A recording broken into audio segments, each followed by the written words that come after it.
rock and metal extravaganza.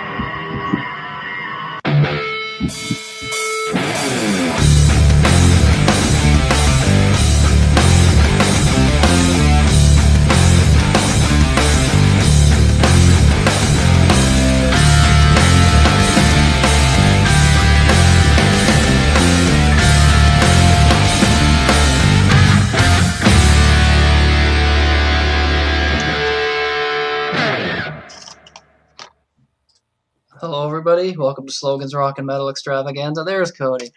Hey. Better late than never. Hey. How's it going, man? Welcome to the show.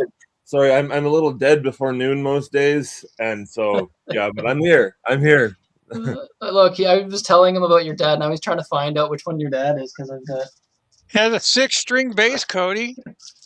Oh, that's him. brand? Hey, if you hold up the Rabbit album, I can point out who he is. Okay, so for those who don't know, Cody's we got rock royalty here. We got Cody's father, Chris, was in a band called Rabbit. Before he was in a band called Pepper Tree, but yeah, he was in a band called Rabbit.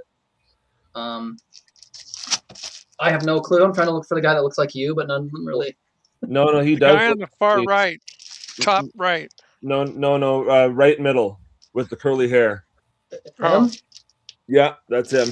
Okay, yeah, okay, all right. So when I was a teenager, I had really tight curly hair, and I looked exactly like that. And then I got this on CD, third album. Wow, that's hard to find. I don't know. It was on Amazon for not. Yeah. All right, so he wasn't even aware that ever got pressed on disc, and then he found me a copy of it once, and then he's like, "I didn't even know they made a CD of this." Wow. Yeah, I don't know if they reissued all three. I think probably if they did the third one. Who made the 6-string bass, Cody? Do you know? The 6-string. No, I can't remember. It looks like, just guessing, it looks like an Ibanez, but I'm not sure. But I didn't think they had 6-string basses in '81, but that's surprising. He used to have basses made by the same guys that made the Iron Maiden ones. Wow. And the reason I know that is because he said I was in this place getting my bass worked on, and Steve Harris walks in. It's like, okay, cool. I've only seen Steve Harris with Fender Precision, so I don't know. Yeah, no, it was in the 80s at some point. But I'd have to ask him. I just woke up, guys. Yeah, I was just curious. Could have been a P. Putting Cody on the spot. Yeah. Nice to meet you guys, by the way. Rand, nice to see you again. Good to have you here. Man. Me too. Of course, I know Rand from many times over at the Prog Corner. Yes. But Christina and Alex, nice to meet you guys. Nice to meet Cody. And of course, Sidney, nice to see you. Yeah, it's nice to finally get you on here, man. It's fun. I know, the Canadian connection. Canadian connection. There you go. Who else is Canadian here? Just me. Just you. Oh, okay. Well, there we go. And Ontario too. I think you're in Guelph, right? Yeah, Guelph, man. Yeah, I'm about like half an hour away from you. 45. No, I think you're a bit farther. Aren't you Caledonia? Yeah, it's about 45, maybe an hour. Okay. But if I drive, it's half an hour. Okay. All right. But yeah, so today we're doing top 3 albums of 1975. We're going to pick a favorite song off of each one as well. So, So Cody's debut episode on Slogan's Rock and Metal Extravaganza here. Unfortunately, I wish Logan could have been here today, but he's working right now. But he did send me a video with his videos with his picks. So we're just going to go around how you see it. So Christina, Alex, Rand, and then Cody. So, Christina, what's your third favorite album of 1975? We're going with Queen and Night at the Opera. Oh, yeah. And all my albums are probably backwards. Oh, wait a second. Yep, they're back. Sorry. I'm backwards. And I got the original master of it. Wow, that's nice. How's the sound of that? Great. Sounds great, especially on my system. I have a good system. All right. Mobile Fidelity Sound Lab, yes. I love them albums. They sound so good. All right, we got Freddie Mercury on the lead and backing vocals and acoustic and jangle piano.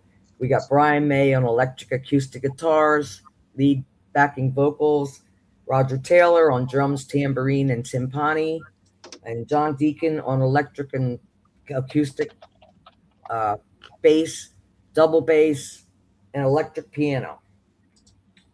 And these That's guys, weird credit because Roger Taylor sings "I'm in Love with My Car," so he should have been credited for lead vocal on that. yeah, true. Well, I got it in there though. I broke them down. The songs are all broke down like that. Oh yeah, I'm sure you did. Yeah, you're good at that. Thank you. Thank you very much. You're welcome. It was one of the most expensive LPs to make at the time. It was multi-layered production, hard rock, and campy theater, they call it. I love it. I don't think it's campy, but I just love it. The cover art has a lot in it. It's supposed to be a rendition of the iconic Queen crest on a white background. Freddie designed it, showing off his graphic arts. He went to Ealing Art College. He includes the astrological signs of the members surrounding the Q. The 2 lions for Leo for John Deacon and Roger Taylor, crab for Cancer for Brian May, and 2 fairies for Virgo for himself.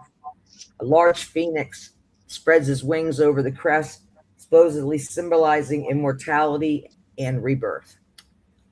I didn't know any of that. Yeah, That honestly, was I had no idea that. That was amazing. I always wondered where they got. No idea. I like I always to wondered where they got that cover. find out about them. I knew where they got the title. That was easy. The text is Filmotype York, which was established in 1958.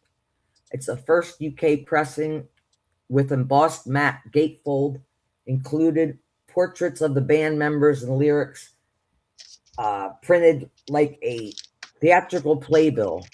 It included the note, "No synthesizers were used in this record." Yeah, they did that on their first 5 albums. Piano. Yeah. Give them another 5 years for that. Yeah. Great album. I'm telling Wait till you. Hot Space. It didn't change until the game. The game is where it changed. Yeah. And I think the game opens right with the synthesizer, like right Oh up. God, I love that. It's like synthesizers.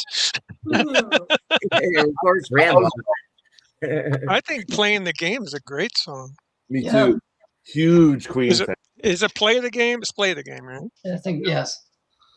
Queen is my number 2 band of all time. Maybe There not you go. include the Beatles. Always were good. I never got to see Rush, and I never got to see Queen. I saw Rush 2 weeks ago. I'm going to see him in Nice. November. I can't wait. I cannot wait. All right.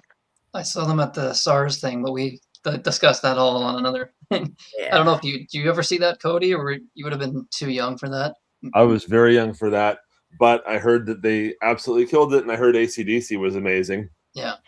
I heard Rush, I think, did like 4 songs because there were so many bands. It was like an all-day thing. But yeah. Right. Yeah, Christina and I agree. Like, because if you that can't be thing, I think this is an album where you have to listen to it as an album. If you were to just like pluck random songs, like if you were to just like play like whatever Seaside Rendezvous or Good Company, you'd be like, what the hell is this? But it works well in the context of the album itself. Isn't there a tune on there called 32? Yeah. 39. 39, excuse me. Yeah. I got the number wrong. That's 39. close enough. That's Like close enough. lazing Sounds on like a it was Sunday done at afternoon. 39. You put that on, you would think, what in the hell is the? But it works somehow in the context of the album. Death on Two Legs is written by Freddie, and it's supposed to be a bitter letter to Norman Sheffield, former manager and owner of Trident Studios, due to financial exploitation and mistreatment.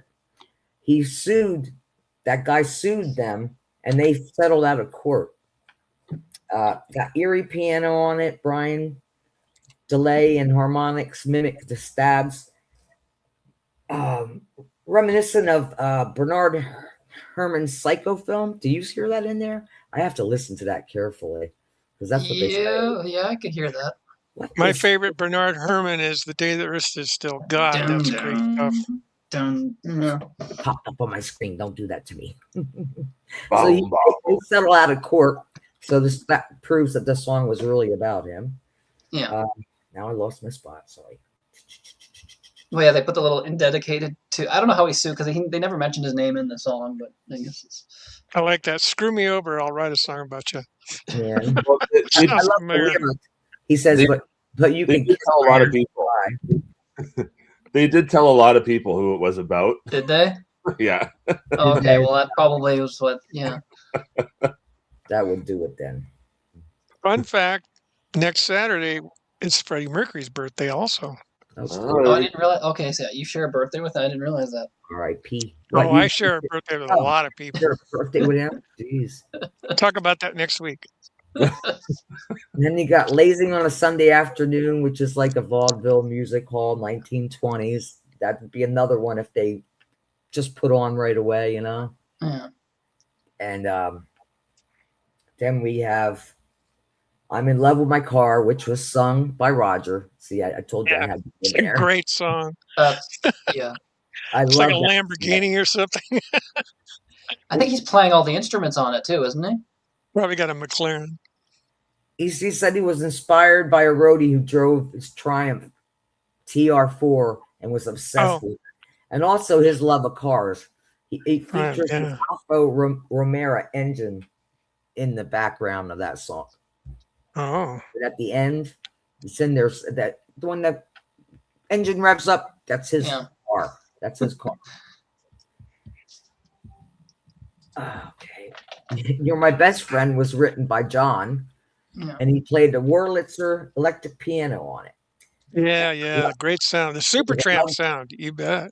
It was a love song written for his wife, Veronica. It was also nice. released as a single with 39 as the B-side. That's a catchy pop song, that song is. And then you got 39, which is like a sci-fi acoustic folk country song. Yeah, it's sung by Brian, and it's a tale of space explorers who take a one-year journey at the speed of light, and due to Einstein's theory of relativity, they come back and they find their loved ones real old or dead. Oh, it sounds like a Star Trek episode. Yeah. I love when you learn what they're thinking about sometimes. I didn't know any of this. This is fascinating. And then you got Sweet Lady was written by Brian, and that one starts with a very good bass line, and it's got good guitar riffs, and it's got driving drums, and Freddie sings it, and it was released as a B-side to the Death on Two Legs. And okay, next is I went too fast. Seaside Rendezvous, like Sid said, that's another vaudeville type. He plays that jangle piano in there, in the grand piano, and it's probably where Van Halen got their idea from. Big Bad Bill is Sweet William now. Yeah. It's really weird because he uses his voice to imitate woodwind sounds, credited for orchestration of woodwind. Roger used his voice to imitate brass instruments like trumpets and tubas and kazoo, credited for vocal orchestration brass, creating a vocal bridge. Freddie and Roger tapped with thimbles on their arms on the mixing board to create that tapping effect that is in the song. That's crazy. Tapped with thimbles. Wow. Yeah. And what does this say? He says in there, Aseb la vie made Mademoiselle and Misoir. That means when he says that means that's life, ladies and gentlemen. And I'm not saying it too good because it's French, you know what I mean? Yeah, me and Cody could probably read that. I'm not French. I can't read French. Sorry. Trying to read. I wouldn't know what the hell it says, but I would. You know, it's funny. Those foreign languages. I always say the foreign languages always, mostly for the most part, use the English alphabet. They just scramble the letters different. It shouldn't be that hard to say it, but it is. It is. I see that stuff and I'm lost. And I gotta say, most people assume that all Canadians can speak very, very well French. Not when you're in Ontario. The French absolutely sucks. Different here. if you live in Quebec. You're expected to. Yeah, if you live in Quebec, then they still treat it as a second language of sorts. But no, in Ontario, it's like. And New Brunswick's the only true bilingual province. It's Like my friend Steph in Visible Wind, he's from Montreal. He could speak French fluently, but he was always speaking English around me because he knew that I wouldn't be able to understand anything if he said it in French. Yeah. If you go up to Montreal, they all, even if they act like they don't want to speak English, they can still speak English. Some people might pretend. Yeah. Yeah. That happens. It happens. It can happen. Which is pretty impressive, I think. Actually, I don't think I could do it the other way around.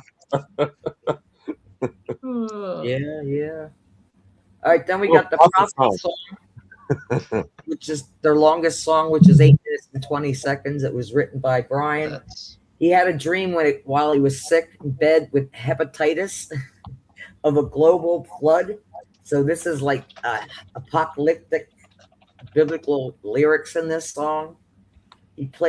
Brian plays a toy koto, which is a Japanese string, features a cappella vocal by Freddie. And then Love of My Life is a ballad written by Freddie. He meant that for his partner, Mary Austin. Brian played a harp in it. The lyrics are about love leaving and hurting him. Number 10 is Good Company, which was written and arranged. Oh, God, I did that. By Brian. He used a guitar and amp to create the Dixieland jazz band sound. Yeah. Also, man, he's good at that stuff. He also played a ukulele, and it reflected his personal values, companionship, and the advice to take care of what you got. And then we got Bohemian Rhapsody, which was written by Freddie. The big one. The big one, the best one. An a cappella intro, a ballad, an opera, whatever you want to call it. It's everything, It was recorded at 6 different British studios. DJ Kenny Everett played it 14 times in one weekend, and the public demanded it before it was even released. The lyrics, Bismillah, is an Arabic phrase from the meaning of the name of Allah, and Scaramucci, a boastfully wardly stocked character from 16th century Italian commedia dell'arte theater. Galileo Figaro, there's a nod to Brian's love of astrology. And Bezleba, we all know, is the ancient name for the devil, and it's suggesting immense guilt for the lyrics. And the label wanted to cut that whole middle section out. They're like, nope, we're not releasing this as a single. The song has to be like 3 minutes or we're not releasing it. And Queen's like, well, screw you. We're not releasing it at all then. Either include the whole thing or we're not releasing it. Obviously, they were right. And the record company wanted it to fail. It's like, just to prove their point. It's just like, that's so stupid. Yeah. Then the last song is God Save the Queen, which is an instrumental, the British national anthem. And that's all I have for that one. That's enough, right? But I love that whole album. Christina, you're teaching us Arabic, you're teaching us French. These 3 albums I picked, I had when I was young. So that's why I picked these 3, because there were so many you could pick this year. So many. I'm probably in a minority. Saying that part in Bohemian Rhapsody. No, I'm kidding. Excuse me. I'm probably in the minority, but I think the Prophet song may be the best Queen song I've ever heard. That song absolutely blows. As a prog fan, that song blows my mind. I can't believe how good that is. The Prophet song is amazing. Yeah. Good God. I love the whole album. So majestic. Yeah. Now I love the rest of the album. Don't get me wrong. But it's, I think I've heard Bohemian Rhapsody too many times, but I understand. I could go a lifetime without hearing that song again. But it's wild that Bohemian Rhapsody got radio play with a song like that, for a song like that to be so huge with all the weird changes. Yeah, but did everybody here go see the movie? Yeah. No, I never saw the movie. I saw it on opening night. Oh man, Huge Queen fan. Some experts that know that band really well said at least 45% of that film is absolutely. They were playing shit. songs that weren't even released yet. It's just like what? They were like footage of them playing live. The character that the Mike songs. Myers plays. Yeah. Is that Roy Thomas Baker? I don't know. Oh, he's in that? It's the record guy, the A&R guy. For Elektra? Yeah, they were on Elektra, which is Warner Brothers. Okay, let's face it. But yeah, that movie really left a lot of people like, huh? Did that really happen? Yeah, I noticed that. I noticed that too. I came out of that and go, well, the timeline was entirely wrong on nearly everything. Oh, that's what I'm saying. It was a good movie. It was entertaining, but it was like, it was good, and I thought Rami Malek played a great Freddie Mercury. There was no doubt about it. That's I saw that. I saw that movie. Yes, that he. That's what we're talking about. Yeah, you get that a lot with these things. There was the Def Leppard movie, and the band trashed it, saying like there were so many inaccuracies, and it was just they went long and loose with the truth in that film. Really bad. Yeah, they did. They made Freddie not look like the nicest person. It was all designed to sell tickets, you know. Yeah. Hey, why go with the truth when the myth is more profitable? Yeah. But at least get the timelines right. Like Jesus, like playing songs that aren't even released for another 2 years. It's like they always say, never let the truth get in the way of a good story. Yeah, true. Yeah, there was like wasn't there was a scene where they're playing songs at like Wembley or whatever, but like it was on an album. They never played that song at Wembley because it wasn't even out. It's just very inaccurate. You mean at Live Aid? You know what? That Live Aid stuff, I've got all that whole concert on VHS tape. Yeah. Everything from start to finish. Yeah. It cost me $50 out of the whole weekend from MTV. I had to pay for that pay-per-view. Wow. Oh, there you go. All right. So Alex, what's your number 3? First, a fun fact. You know how I told you I have no Cheap Trick? I have no Queen. What? All right. Where's the kick button? No, I'm kidding. Caveat. I have the Flash Gordon soundtrack, but only because I got Sam Jones to sign it at an autograph show. But I love that. Really? Band. You met him? Oh, that's cool. Yeah. Freddie Mercury, great singer. Brian May, great guitarist. It's just, they never were my thing. So I have Flash Gordon. So I love that Flash Gordon film. We went and saw that at the theater when it first came out. It was amazing. I think now that I see your shirt, you got to have "Welcome to My Nightmare" on your list here. He has flushed the fashion. He doesn't care what year it is. So. Or I just wore this shirt again because yesterday I did a show on Alice Cooper. One of the two. So we'll see. You guys wouldn't believe it, but I don't even own "Welcome to My Nightmare." Really? Never bought it. Believe it. Do you own some Alice Cooper?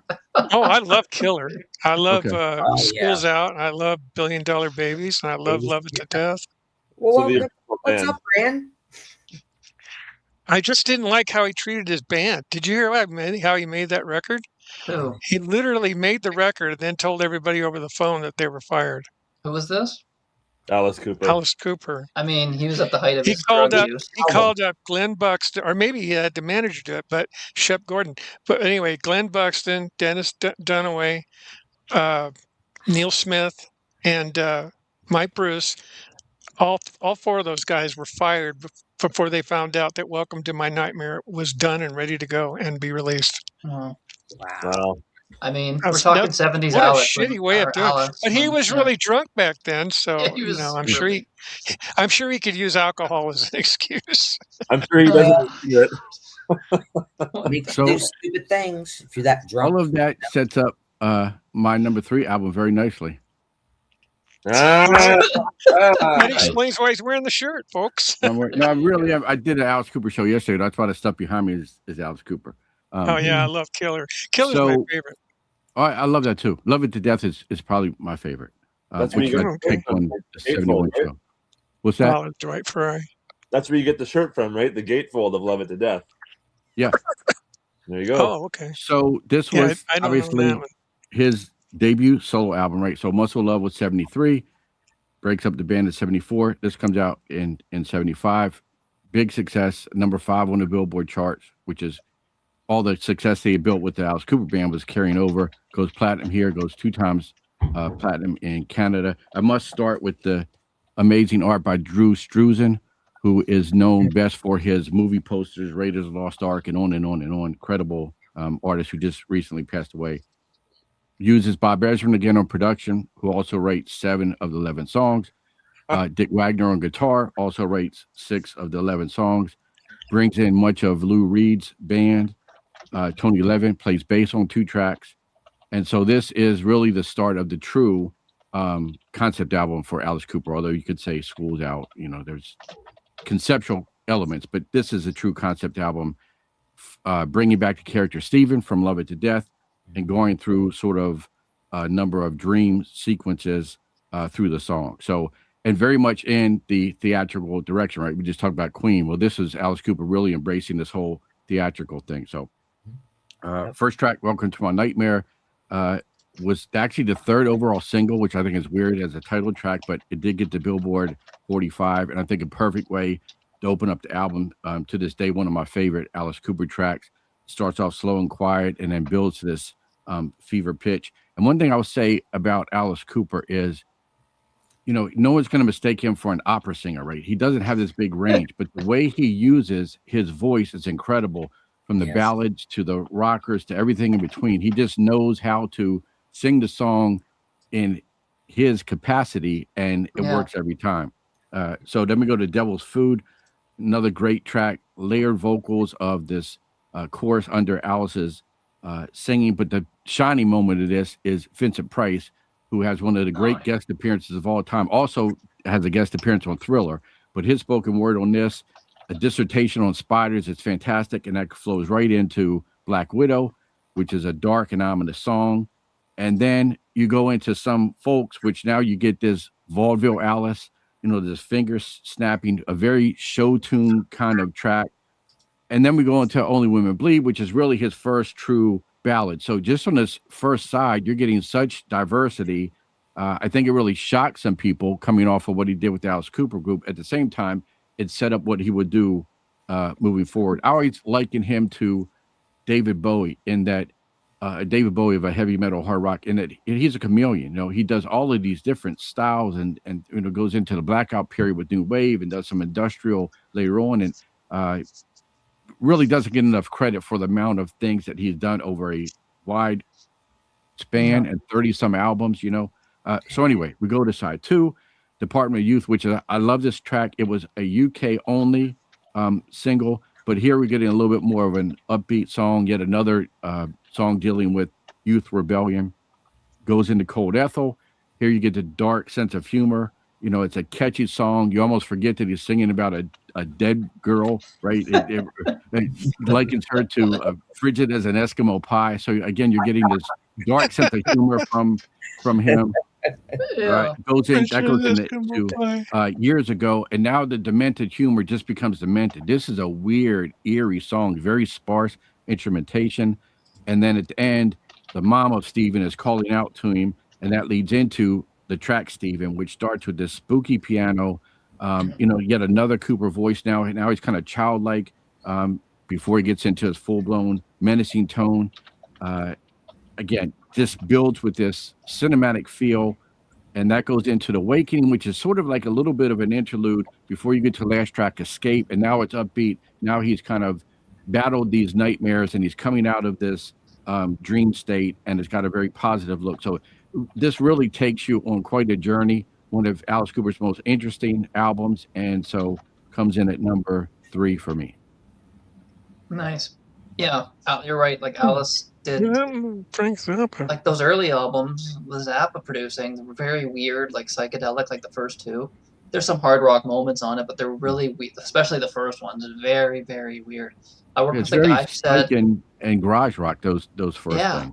I worked with a guy who's like, never really cared for Alice Cooper. My favorite one's probably the first one. I'm like, weird, what? Yeah, but that's why I say you should listen to everything, because it really is. Wow. So it's that psych and garage rock into hard rock, into this theatrical thing, into new wave. Then he embraces heavy metal. He embraces hair metal.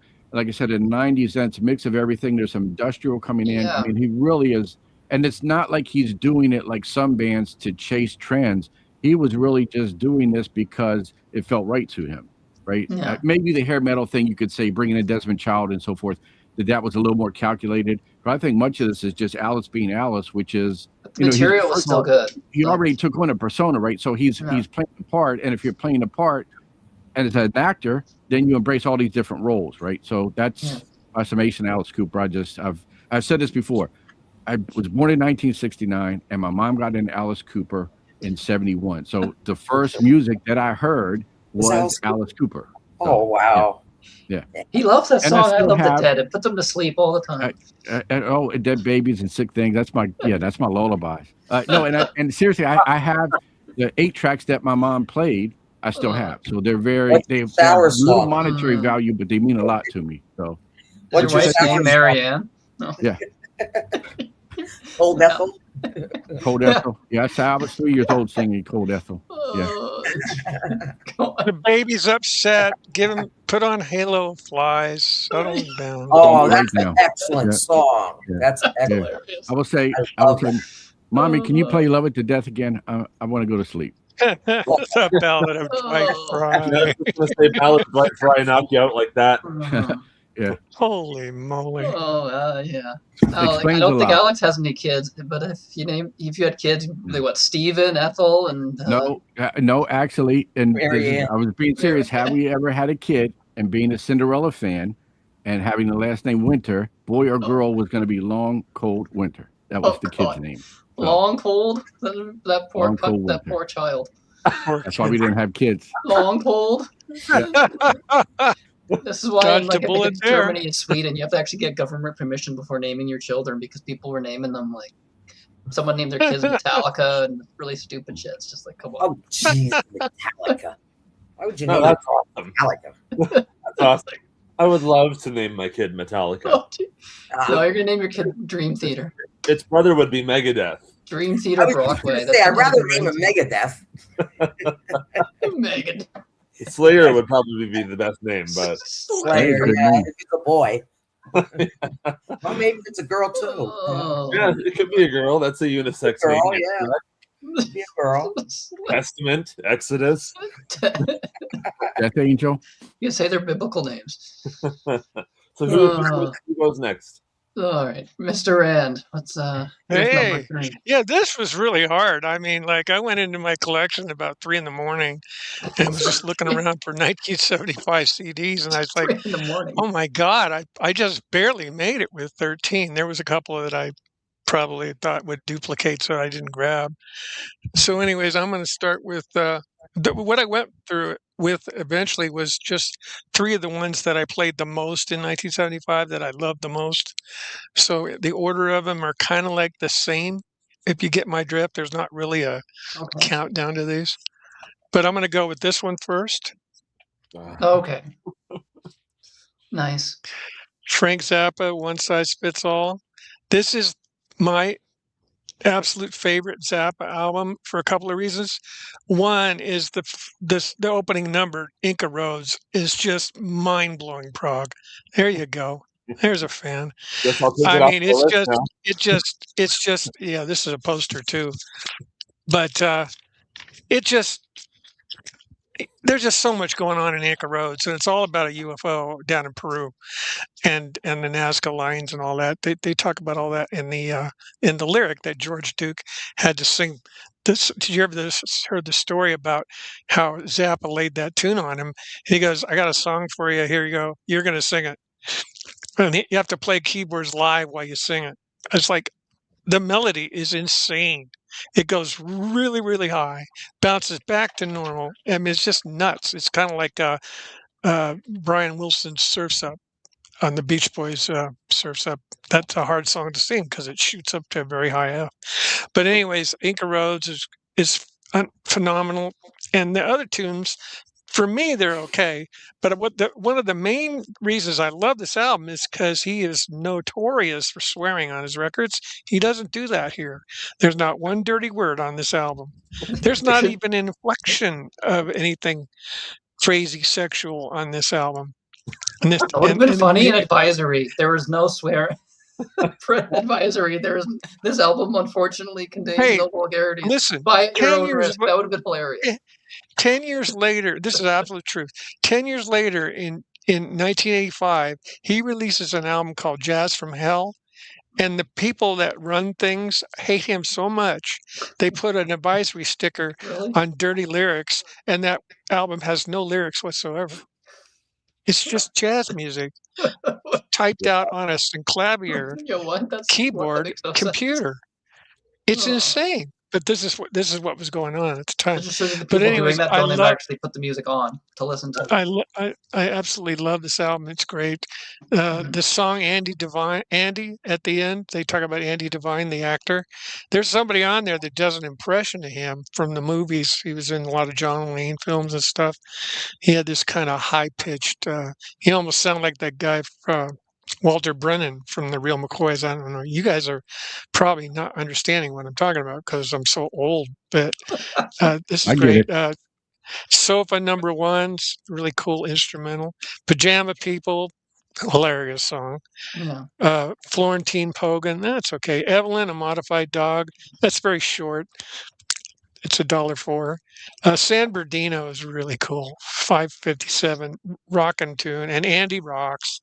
And Sofa number 2 sounds like weird German music, very slow and sofa, But yeah, to me, this is Zappa's masterpiece. And I think it's because of Inca Roads. If Inca Roads wasn't on this album, I wouldn't be talking about this album. Okay. That's how good it is. Oh yeah, I forgot. What's you guys' favorites off of these, by the way? Oh, Inca Roads by far. Inca Roads. Because as you know, we do our listening parties where we play the favorite songs off of these. So I'm kind of doing that as we go here. You better have some freaking time for Inca Roads. Oh, don't worry. I give people it's only 8 minutes long. It's not that long.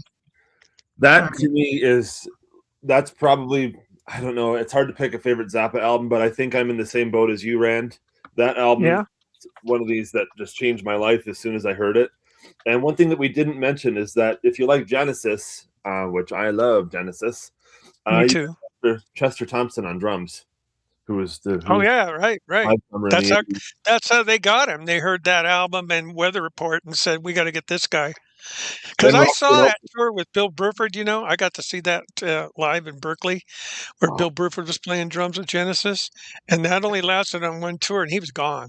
He wanted to do the Bruford solo in the UK. So yeah, but this album is remarkable. I mean, it's.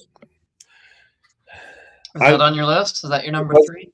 It was on my list. No, this would have been probably. Yeah, this was on my list, but luckily I had backup, so now I can kind of switch it out for something else.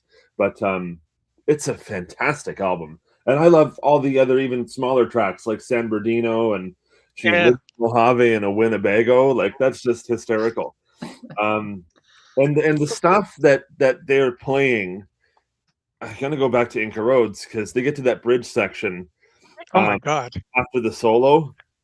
And they're not even playing in a time signature at one point. It's just figures. Wow. It's just like if you listen close. I mean, I'm sure it is in time if you count really erratically, but it's literally, it feels like when you're listening to it and trying to learn it, which I did. It's like they're playing like just these musical figures that are not really set to a gridlock time. It's just like the most bizarre, insane. Brilliant playing. Does anyone else know the song? Are you talking about Cody? Are you talking about the part that goes that part, or are you talking about the jam where George Duke is just wailing on that Rhodes? Just before that, so it's just after the so the solo ends. Then there's the little vocal bit, and then it's a that's what I was trying to do. Amazing. That song is mind-blowing. People talk about math rock.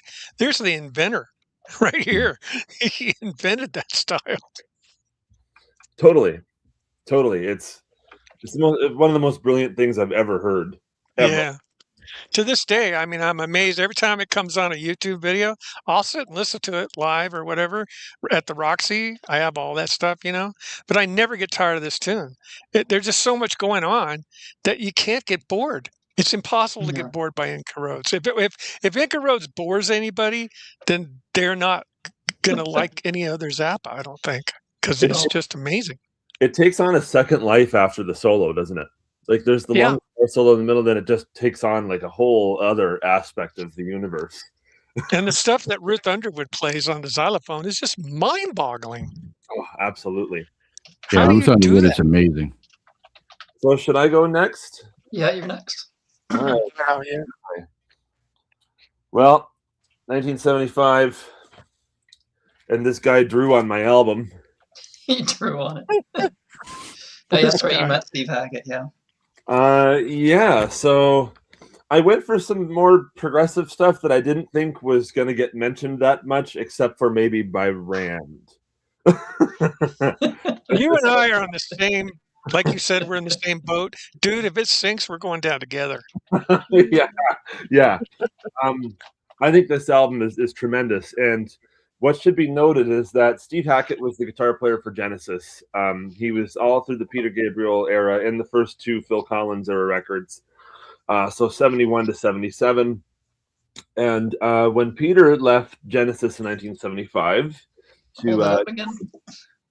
Yeah, that's awesome. Show the gate. Show the inside. The inside's unbelievable. Yeah, it is. That's Kim Poor. That's Steve Hackett's ex-wife, Kim Poor, that does that. Isn't she unbelievable? Okay. I love that. That's some of the best art I've ever seen in my life. She's unbelievable for how she treated him too. Oh, jeez.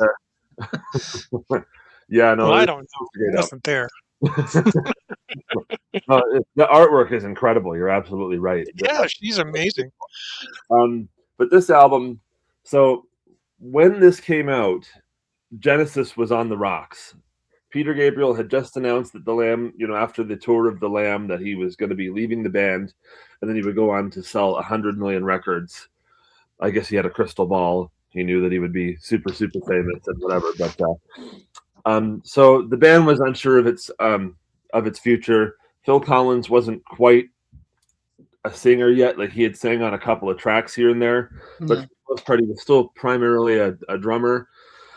And so when they were uncertain after the tour, Steve's like, well, I'm going to make a solo album and recruit everybody from Genesis except for Tony Banks. And that's what he did. And Peter. So Phil Collins drums and sings on this. Mike Rutherford plays bass and 12-string. Steve's brother John plays flutes and synthesizers and various other bells, Mike Oldfield type things. And of course, Steve Hackett and, well, like I said, Phil Collins on drums. A lot of people refer to this as a lost Genesis album. Yeah, me too. Like Genesis without Tony Banks and no Peter Gabriel, right? But wow, what a great way to start a solo career. I mean, and this was him just kind of like just making music that he wanted to create and just seeing if it worked. And it works well. It works very, very well. Most of it is instrumental. You got Ace of Wands, the brilliant track with, immediately Phil Collins. So it's better than We Can't Dance is what Cody said. You know what? I like that album, but yes. Yeah. Oh, that thing smokes. We Can't Dance. We used to call that album We Can't Play. But Phil Collins immediately just smashes you in the face as soon as you put the yeah here. Just immediately like bam. You can see where he's going to go with Brand X by the beginning of Ace of Wands. It's just unbelievable. Yeah, and Steve could keep up. Steve is a well-capable player. I mean, I've seen him. Oh yeah. Has anyone else here? I'm sure Rand, you've seen Steve Hackett live. Yeah, several times. Well, I know you saw him with Genesis, but yeah, I've seen it. Yeah, I've seen his solo. I saw him in 1981, and I've seen him recently in the San Francisco and Sacramento. Oh wow, awesome! I saw him do the Selling In by the Pound album, start to finish. I saw that too. 2 nights in Oakville. Wow. Yeah, he plays the Oakville Center all the time. At least. How did you meet him? You just got backstage passes, or? I got backstage passes a few times, and then I got the chance to interview him as well. Nice. So I've just kind of had multiple opportunities to I mean, I've met him like 6 times. So he remembers you now. It's not just like you look familiar. So, okay, funny story. So the first time I met him, I was 17 years old, and he was playing at the Oakville Center. And I did the meet and greet backstage, went and met him, got a professional camera and everything, got nice pictures done, got home. We couldn't load the pictures up on the memory card. The card was seemingly corrupt. Oh, no. He happens to be playing at the venue a second night. So we called the venue, said, look, my parents called, look, my son is 17 years old. He's a huge Steve Hackett fan. We don't even need to come to the show a second night, but can we come back and get another picture with Steve? And he was so nice that he was like, let's do it. And I come back the second night for a picture, and he goes, yo, the drummer. Wow. I'm sure he wouldn't remember that now, but that was That's 10 years crazy. ago. That's cool. That's good though. That's a lot of people would have just said, "Yeah, I don't care, whatever, not my problem." Wow, that's really cool. And you know what? A couple of months before that, I was really young, right? So a couple of months before that, I met a singer from a very famous Canadian band, and he was so rude. And then later that year, you can say this off camera. Yeah. I'm not going to mention names, but it's passed on now. But okay. But a couple of months later, I met Steve Hackett, and he was the nicest gentleman I've ever met in my freaking life. Wow. But back to this album, A Tower Struck Down, amazing. I'm glad you mentioned that, because we were talking about Brand X. Percy Jones is on that tune. And then you've got him playing with Phil in Brand X. They must have been building up the Unorthodox Behavior album behind scenes. And that's, I think, why they're together on that. Yeah. But yeah, I didn't realize that, but you're right. Yeah, and John Giblin's on there too. He's another. You got 2 fretless bass players on that tune. It's crazy. And then, of course, one of my favorite tracks is Star of Sirius. It's the one that Phil sings lead vocals on. And, absolutely. I'm kind of skipping over, just kind of briefing, because there's a couple of shorter tracks here. But we get to the ending that is Shadow of the Hierophant. Yeah. Especially when he plays it live in the UK with Amanda Lehman. Over here, when he plays it live, he just plays the last 6 minutes. Over there, when she's on stage, he plays the entire bit. Nice. But for anyone who's not heard this, I would recommend Ace of Wands. Oh, yeah. You know, my favorite part of that tune is the synthesizer solo by John Hackett right after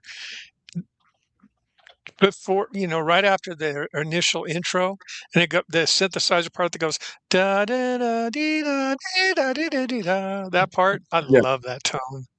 That sounds to me like an ARP Odyssey. Yeah. Tony Banks probably heard that and went, I don't think it's a mini Moog, but God, I love that sound. Just John Hackett's really good. People don't give him credit enough for what he can do. Yeah. Absolutely. So listen, I got a question. If there's any duplication that can be prevented, should the person prevent it or just let it go? Mm-hmm. What, for picking an album twice? No, it's fine. If there's overlap, I don't really care. It's fine. I'm not changing my picks at this point. If you pick what I picked, then that means you're right.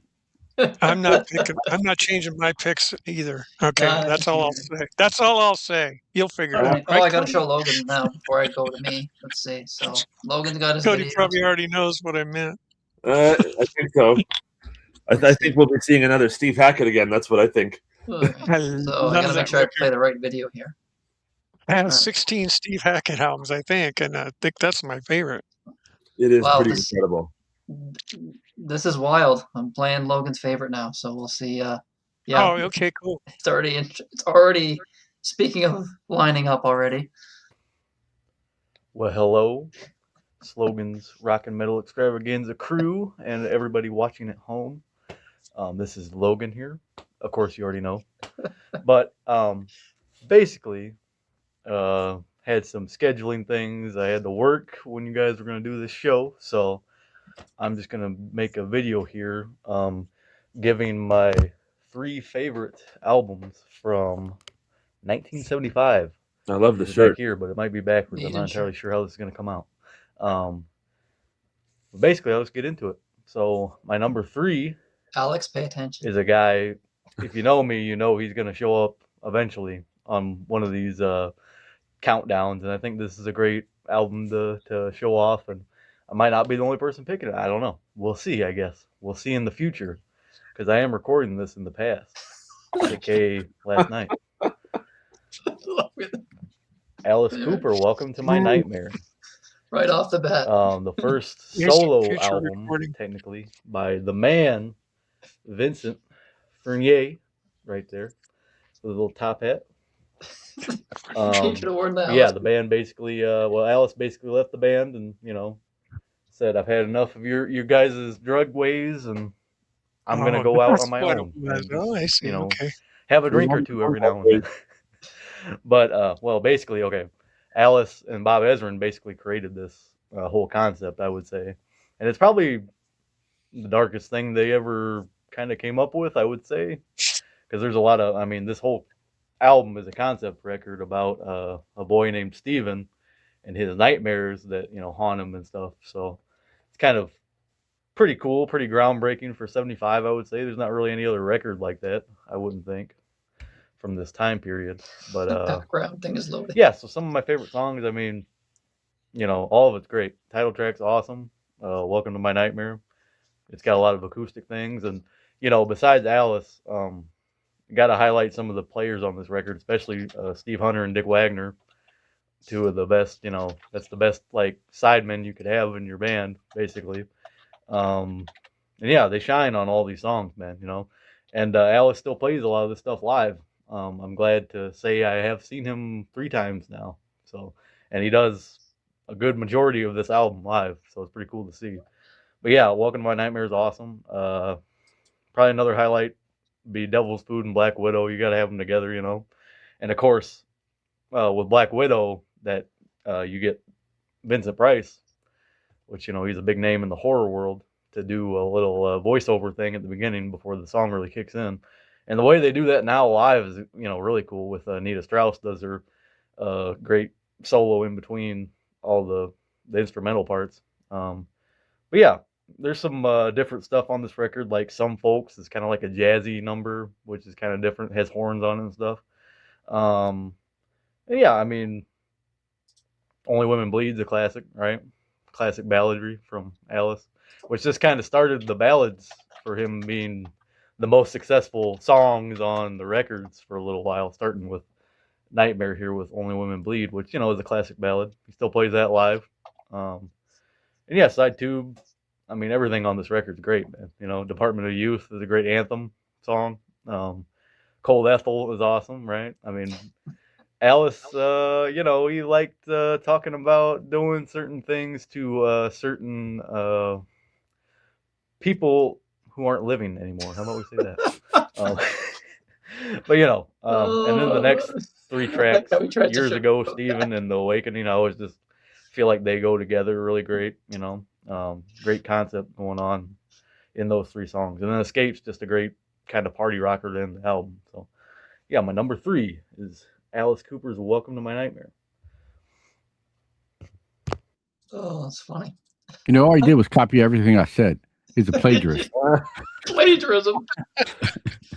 He did tack on this. He's tacked on this. Thing I forgot to show for Alice here. Something you probably don't see all the time. This is a little 4-track EP. Alex probably has this. Which consists of a couple songs from Nightmare. No, I don't have that. No? I think Steely Dan had one of these too.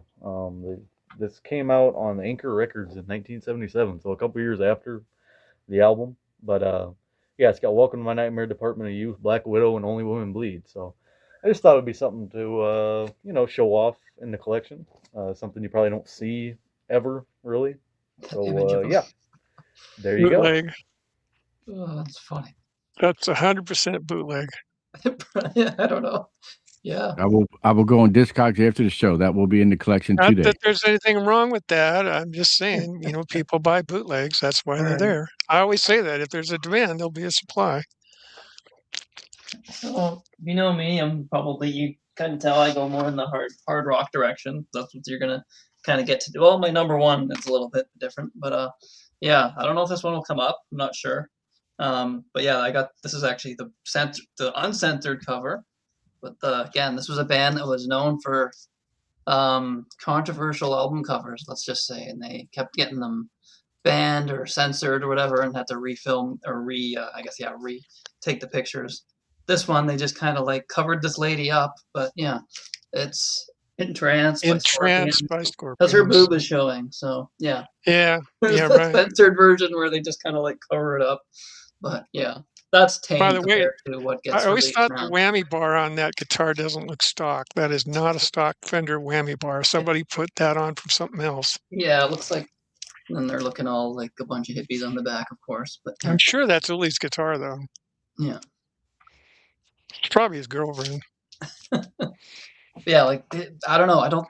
For me, like when it came to like really heavy bands in the '70s, no one sounded like these guys. Like they just had this really weird, unique sound. Uli on Roth. That's my favorite era of Scorpions. He combined his love for Hendrix with like this crazy like neoclassical thing. So he doesn't get enough credit for like inventing that whole neoclassical heavy metal thing that Yngwie went on to do. I think without Uli, we'd have no Yngwie or any of these guys. He was just amazing, or he still is. He still does shows. Not the greatest singer, but whatever. It's for whatever weird reason he's got this really weird like flat Sounds voice, like Bob Dylan. flat voice, but it suits the songs, and it doesn't bother me. To me, he sounds like Bob Dylan. He loves Bob Dylan. Yeah, he loved Hendrix so much. He even actually was Right. married to what's her name, Hendrix's Monica girlfriend. Danneman. Yeah, Monica Danneman. Yeah, Hendrix's widow. Yeah, he was married. and she was with him when Jimmy died. Yeah, that's pretty weird. Yeah. Electric Sun. It's that on the back of the Electric Sun album. They show her. That's not Klaus Meine singing on that album. No, it's Klaus. Klaus is on every. Yeah, they're both, because he would do like the opening track, "Dark Lady." It's mostly Uli, and you just kind of hear Klaus like kind of screaming in the background, like harmonizing sort of. Yeah, but for me, the highlight on here is "Top of the Bill." His vocal, like, yeah, they don't do anything from this era much anymore other than the title track, and even that's kind of like, because his voice, there's no way in hell he'd even try to like sing some of these songs from the '70s, because he's got that really aggressive screaming voice. And again, Klaus, you put it on a Scorpions album, you know it's Scorpions, but when you hear Klaus's voice, he's got such a signature voice. And I love how like the German accent kind of adds to that almost in a way. Like you put it on, you're like, oh yeah, it's a German band, but like it adds to it. It's great. Like I love his voice, just phenomenal. And they're a band that like, and In Trance is pretty heavy ahead of its time. The song, it's a ballad, but like it almost has like that. It sounds like it could have been like an '80s ballad or something. And this is '70s 75. Like it kind of has that vibe to it in the chorus. Like it's a precursor to '80s power ballads, which they obviously would do in the '80s, but they predicted their own future. They predicted their own future with this album, basically. Winds of change, here we come. Oh yeah, well, I don't need to hear that song ever again. But yeah, that's a whole other. Yeah, these guys nailed the '70s ballads. Though were the best when they did these. They're just amazing. I've always loved In Trance. It's a favorite Scorpion song of mine. Dark Lady is killer. Robot Man is a good song. There's funny footage of them doing that. Actually, a lot of these songs live, and it's just, I think it's like live on some, maybe, I don't know if it was a German TV show. Klaus Meine is doing this weird dance during Robot Man. It's just so weird. But it's it's a kick-ass album. Even like Sun in My Hands, kind of like this. Sun in My Hands, total Hendrix worship. It's totally like psychedelic and but heavy. It's like, yeah, they combine like psychedelic music, but just with heavy metal. Like it's a heavy metal record, really. But there's the Hendrix influences all over it, and yeah, Uli's just such a great guitar player, and from everything I've seen from him, seems like a really cool, like just laid back, chill dude. Like, yeah, we lost, I think, Francis, right? He passed away, I think, just this year. I think it was Francis Buckles. Not sure if I'm saying his last name, if that's how the bass player, he passed away. But yeah, kick-ass album. I can't say enough about Scorpions. Everything on. This is a 10 out of 10 album for me. Even like the deep cuts like Night Lights and Evening Wind are just great songs. It's just, yeah, there's probably like 3 or 4 on here that you could classify as ballads, but they're good and memorable, and they're like still heavy. They're not like these droning kind of like sappy ballads. They're just very well written and just great melodic playing. Just a fantastic album. I had to include this. I almost had it off the list for something else, but I'm like, no, I can't. Couldn't find it in my heart to not include this. I just love '70s Scorpions. Their album run, that Leon Roth run that they had.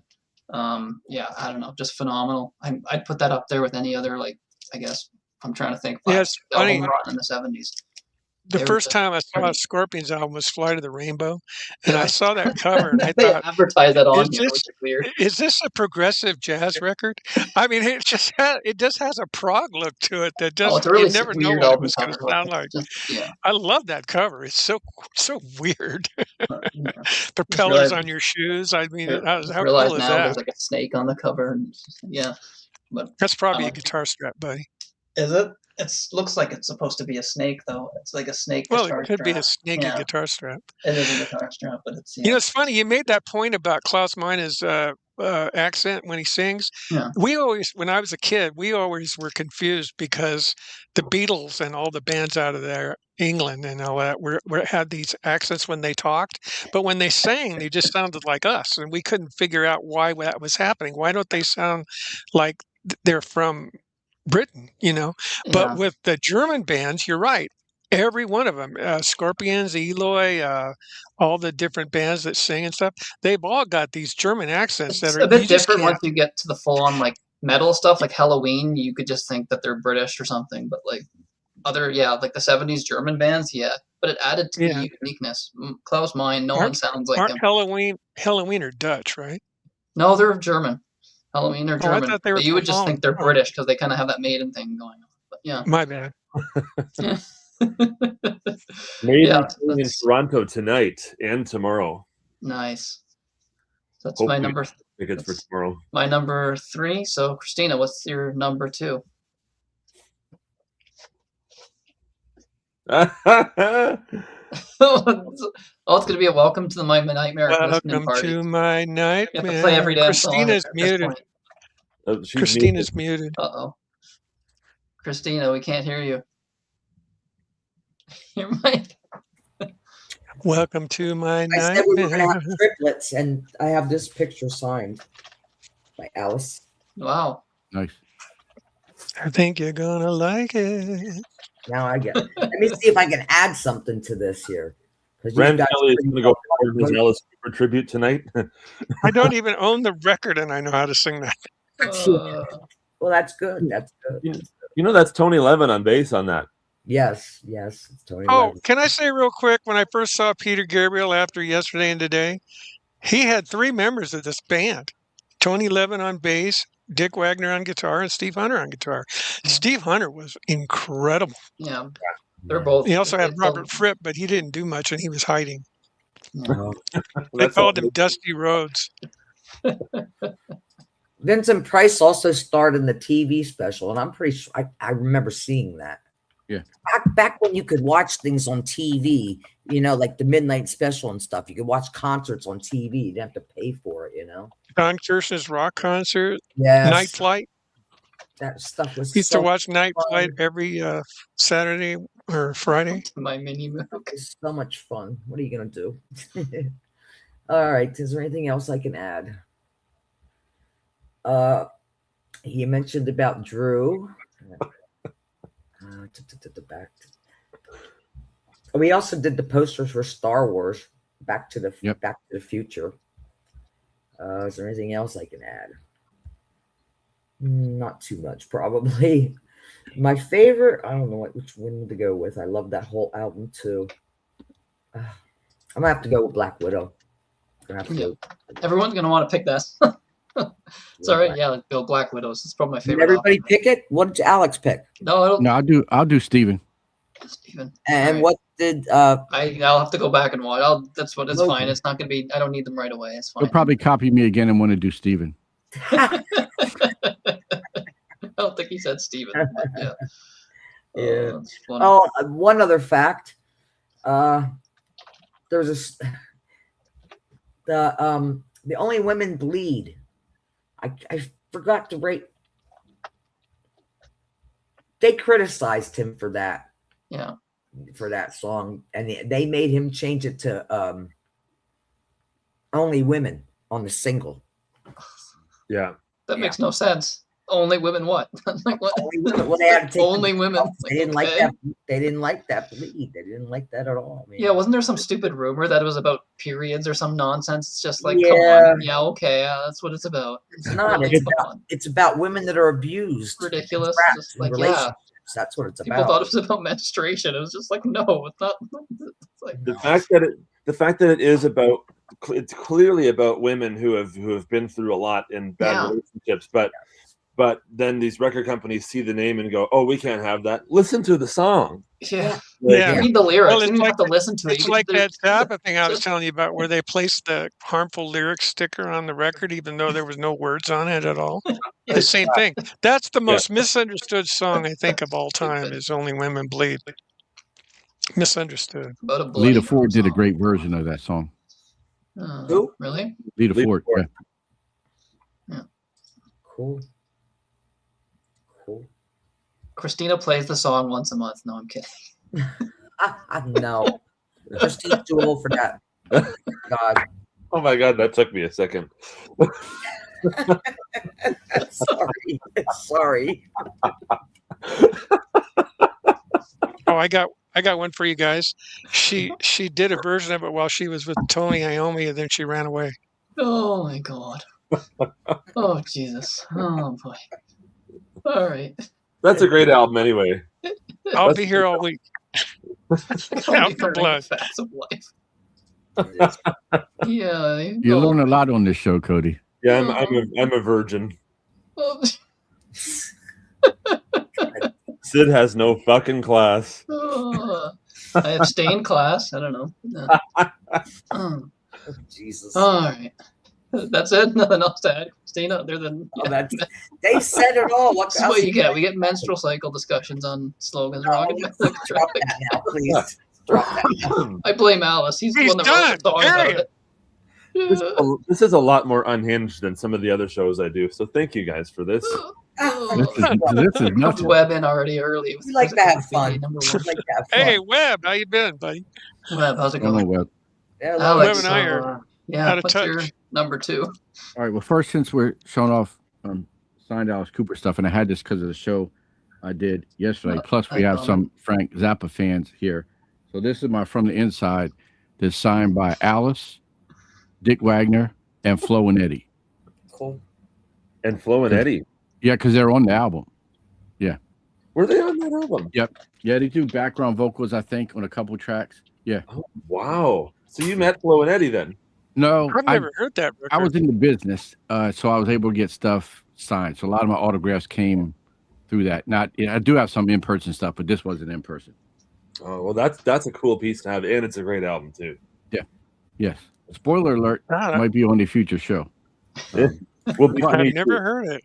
I should listen to that, I guess. It was written by him and Bernie Taupin. Yep. So if you like Elton John and Alice Cooper, I love Elton John. Yeah. And David Foster wrote a bunch of songs and produced it. So it is very Elton John. Yeah. Bernie is very good. Yeah. Yeah. All right. So my number 2 is my favorite rock band of all time to a point. Once we got to the 90s, I sort of... REM didn't have an album in the 70s. What are you saying? Just kidding. REM. It's shit. No. There's no REM in the collection. I can guarantee that. I'd have every Queen album before I would buy one REM album. Sorry. Wow. Oh, you're going to upset Webb. That REM tribute band. Queen is amazing, but REM is a big no-no. Not for me. Not for me either. But the band I'm talking about is for me. So, and the greatest frontman in rock, as far as I'm concerned, as well. And this is a 1975 release in Australasia, which is counting Australia and New Zealand, and that's AC/DC TNT. You're picking bands I can't even play. Oh yeah, can you That's play fine. a cover? Can you play a cover tune? Just pick like a long song. I could I can get your cover tune off of that from a band off a of cover tune. Well, look, I'm not going to played cater. it before, and it got the video blocked worldwide. But then I put a dispute for.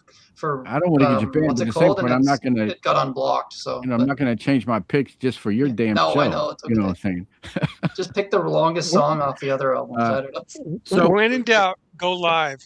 Trust me on this. If you're worried about copyright blocking and stuff, when in doubt, go live. Well, yeah, we're always live though, so it's just, No, I mean the live show. Oh, live concert. Yeah, I don't Always know. pick a live concert tune of a tune that you don't think is going to make But it. the video itself, You'll be fine.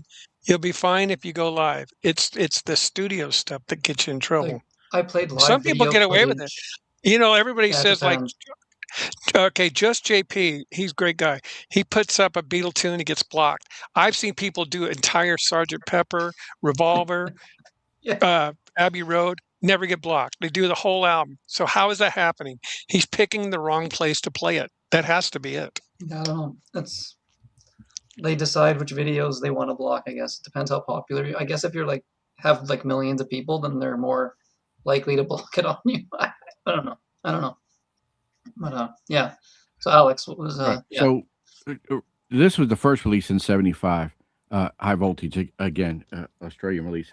I'm not that big on that album versus TNT, which came out in December that year. So their second studio album, the first with Mark Evans on bass and Phil Rudd on drums. Now there are some tracks that George Young plays on, as well as Tony Correnti, because both of those guys are on High Voltage, released on Albert Records, and of course produced by Vanda and Young, which many of their albums would be. This is the only release of theirs not to have an international counterpart. 7 of the 9 songs going to be on High Voltage in 1976, but that's a different version. And there are different versions and mixes on here, which I think over the years ended up on different box sets and so forth. But I always like this just because this is the original source of things. And to me, it's very much like I almost take that High Voltage record as demos, and this is their first proper album, because this is when they really became a band. And this is when Bon Scott came into his own, created the model for what a rock star would be in the 80s, although a lot of that was taking off of Bon Scott and sort of portraying that versus Bon Scott, who was just natural at this. And, you know, we talk about nice guys and so forth. You know, the nicest guy, I've never met him, obviously, but all accounts, the nicest guy in rock and roll. Just a cool dude, right? So go over some of the tracks. Starts off with It's a Long Way to the Top If You Want to Rock and Roll, which was their second single. This is the infamous bagpipe song, but boy, does it work. It sounds strange, it's but great. It's great. And I'm going to say this is a tribute to our man, Peter Kerr. This is a cracker of an opening song, right? That's what he would say. I love it. And it goes right into Rock and Roll Singer, which now you're getting the wordsmith of Bon Scott, and this, just like Alice Cooper, very clever in his lyrics, where he kind of ends the song by saying, going to be a rock and roll star. Yes, I are, instead of yes, I am. I mean, it's just, that was his playful nature. The Jack, great song. Malcolm gets a letter from this fan that says he gave her an STD, and that's how this kind of all comes about. I always heard a rumor that it was Sid that did that, but again, you can't believe everything you read Before on I was internet. born? How's that possible? Yeah. Well, it's very odd world out there, Sid. But again, Bon Scott loved the lyrics. She was holding the pair, but I had to try. Her deuce was wild, but my ace was high. I mean, this guy was just fantastic at what he did. And then you have Live Wire, which was the show opener for many, many years, an all-out jam. And that's side 1.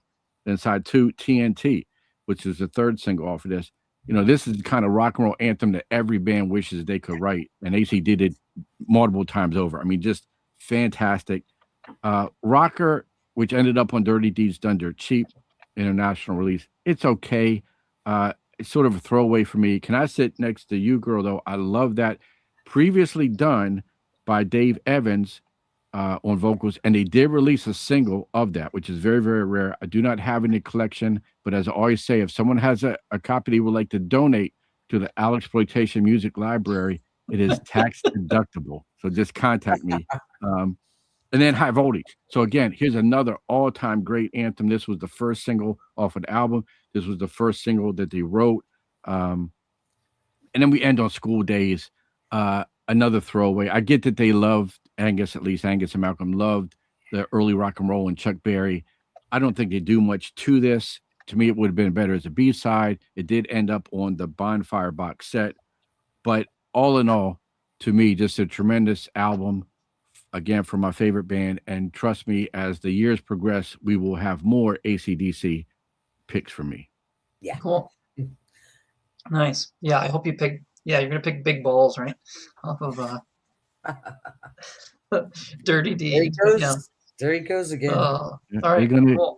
You're gonna get a letter from somebody, Sid. I'm gonna get a letter. The first time I heard TNT, I'm driving the car on the freeway or something, and I hear this. Wait. I'm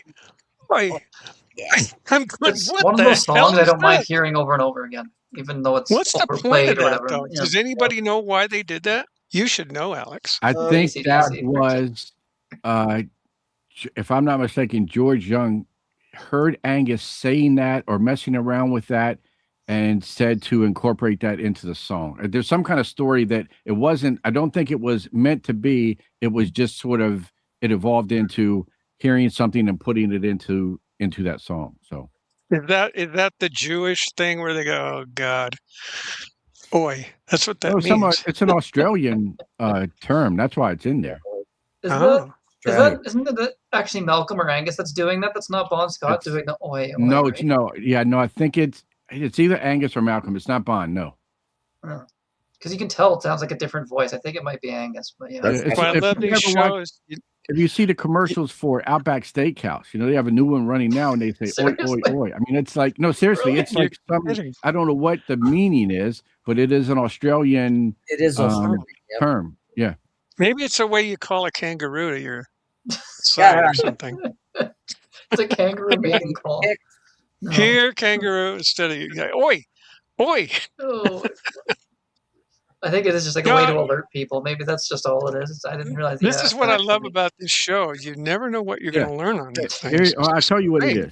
It's a common Australian slang word used to get someone's attention, warn them, or call out across a distance. There you go. There you go. Well, we kind of use that like that, like oi, oi. If you're doing it very low in voice, like oi, that's something different. Not as enthusiastic. You're either excited or you're complaining. Yeah. Right. No, what Elle would do, she would just yell, "Hey, Sid, get your ass over here." Clean up your dolls. Get some turnips. So I have to be off at 1:00. I didn't. Okay. Yep. All right. You want to do your final two then? Yeah. Go ahead, Cody. I'm sorry, guys. No, you're good. No, not a problem. I don't mind waiting. Wait, Rand didn't go, right? Rand, do you want to do yours quickly? If he's got to get going, I'll come in behind him. Okay, that's fine. I appreciate that, and I'm sorry to do that. No, I did promise my fiance. You earned it by picking two of my favorite albums, so you're all right. Well, I think I'm going to pick two more that you like. He's going to pick Hot Tuna next, just for you. So somebody in the chat said no Jethro Tull. Absolute Minstrel in the Gallery. Minstrel in the love Gallery. Jethro Tull are one of my favorite bands on the planet, especially the 70s run of albums. As soon as you said, okay, we're gonna do 1975, I'm like, which Jethro Tull can I pick? Ah, yes, Minstrel in the Gallery. Exactly. But you know what?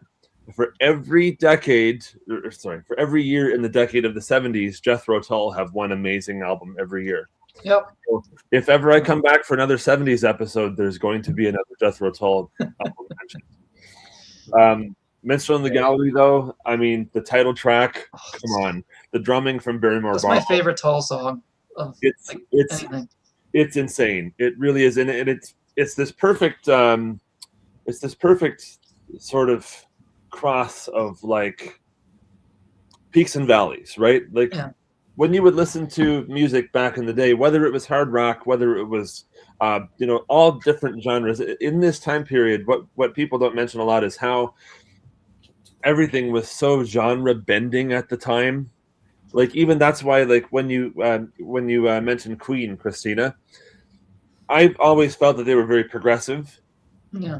Because they kind of came at it like the Beatles did when it was like, okay, Abbey Road, let's just make a whole bunch of different kinds of music and make it work together as one sidelong piece.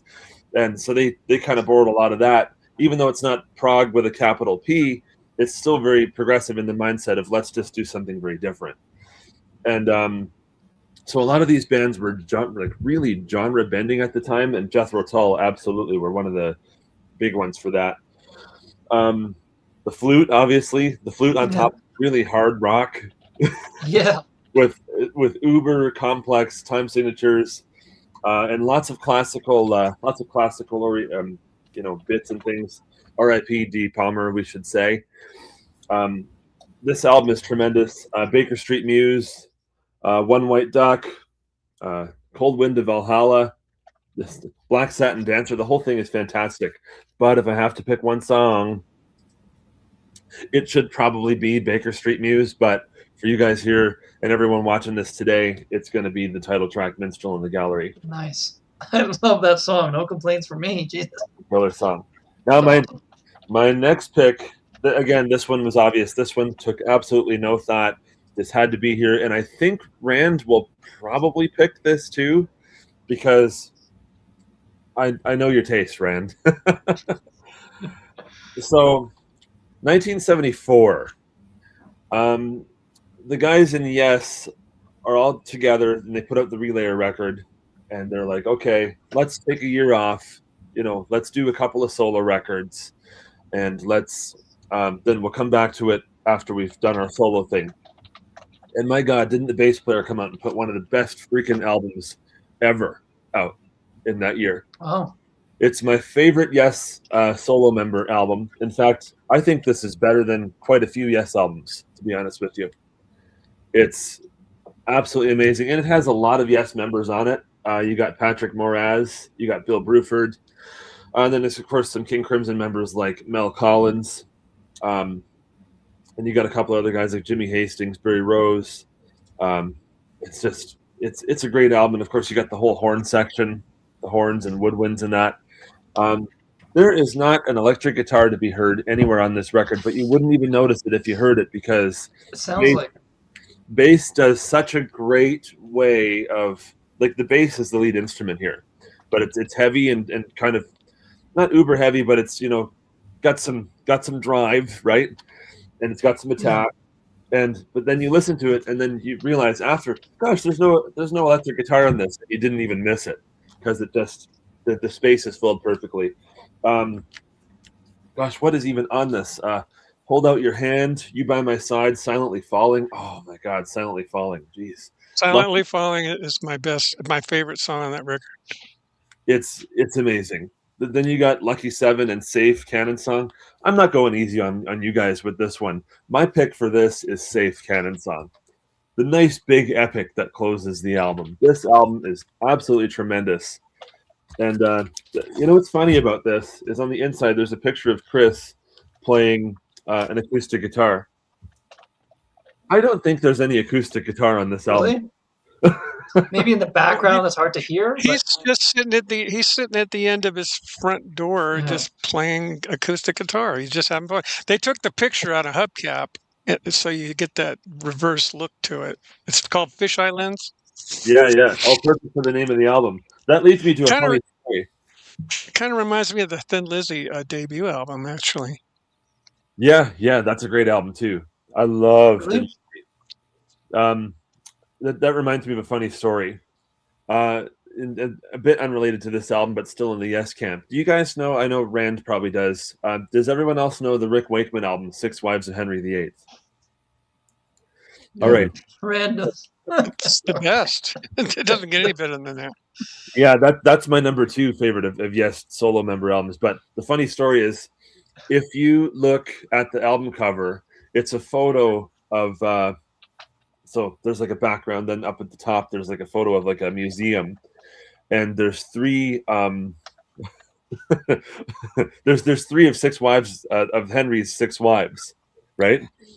And so when they were there shooting the photo, they asked the museum owner if they could get a picture of the statues, and he said no.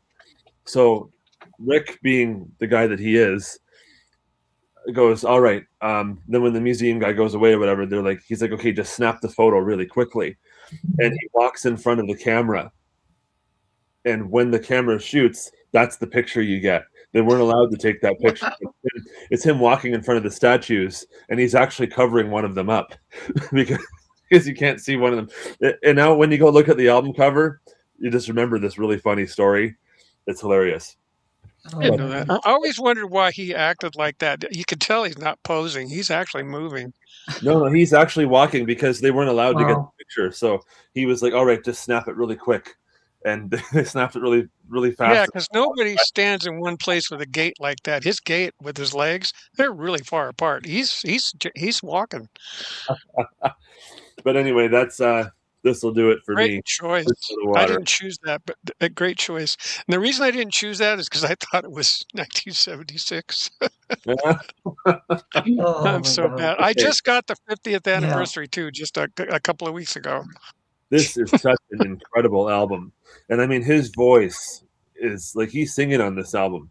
He's an amazing singer. I mean, his voice, is just beautiful. I love doing Squire. It's so much fun to sing him because Anderson's hard, but Squire's easy. There's very little effort with his voice. Silently falling down. It's that simple. It's just not that hard. But you know the stuff when he was in Yes, the stuff that he could sing backgrounds and play at the time. Forget the harmony on Roundabout and Close to the Edge is just phenomenal. He'd go up so high. Oh, I know. And he'd be plucking away doing the most ridiculous stuff. It's like Geddy Lee's the same. I watch these guys play and listen to what they're playing and singing at the same time. It's like, how do you do that? I mean, that's hard. It's hard to play an instrument and sing at the same time because a lot of the time singers don't sing on time. Oh, by the way, let me help you a little bit with the credits. Jimmy Hastings is the flute player for Caravan, and Andrew Price Jackman was the keyboard player for The Sin, which was the band that he was in with Peter Banks. Oh yeah, yes, that's right. I have The Sin box set. It's really good. Forgot what it's called now, but it just escapes my brain. It's good stuff. That early Squire stuff is really good. And Andrew Price Jackson actually did all the orchestrations as well. Right. Right. Yeah. And Patrick Moraz doesn't get enough credit. That solo he does with when Bill Bruford and Chris are going nuts and silently falling. Moraz is just killing it on a mini mode, but he didn't get credit for it. What song was it that you would like, Cody? Safe Canon Song. There you go. All your afternoon. That's the longest tune. That's 14 minutes long. That's all right. That's why I split it up into it's 3 hours, right? It's 1 hour segment, so it's fine. That gives room for like long. So we played Tarkus the one time, so it's just you did. Tarkus is amazing. Yeah.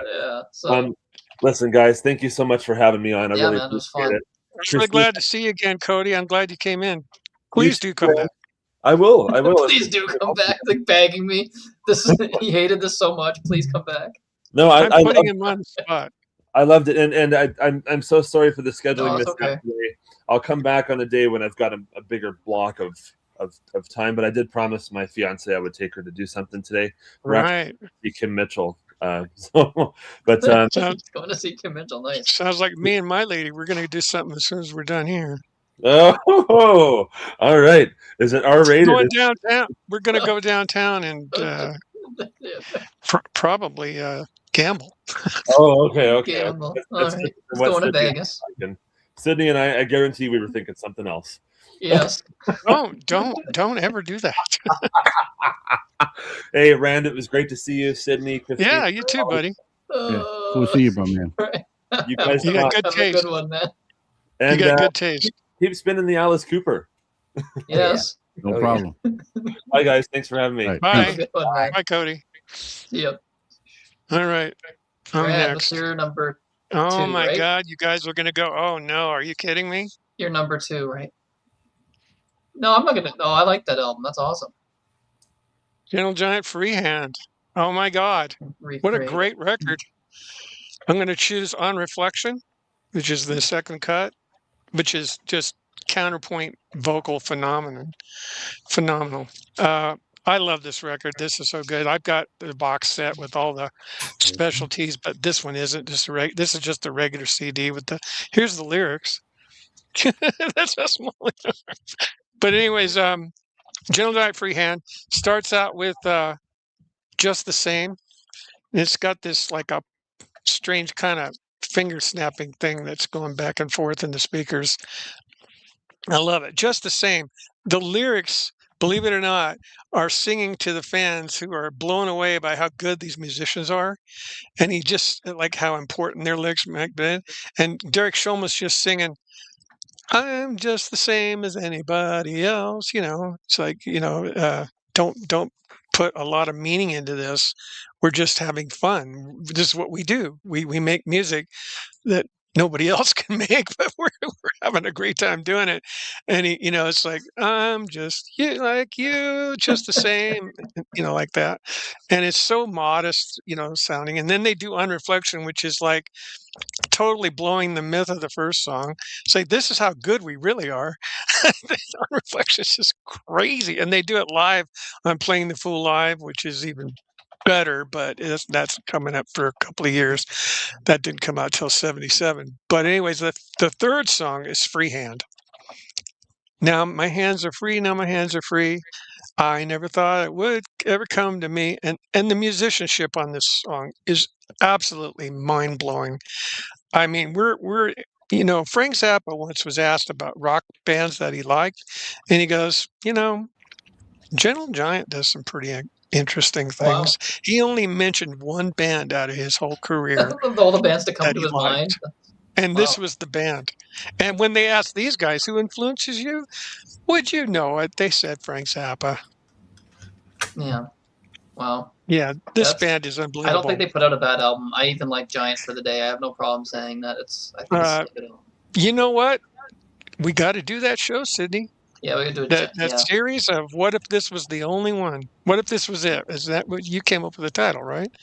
And I think Gentle Giant. I think Gentle Giant for a Day would be a perfect example of that, because that's not a bad album. It's just people go into it with expectations that it's going to be sounding like this, and then they're disappointed. And I'm guilty of that. I did that in 1978, but I kept the record. I still have it. But I was like, what happened to these guys?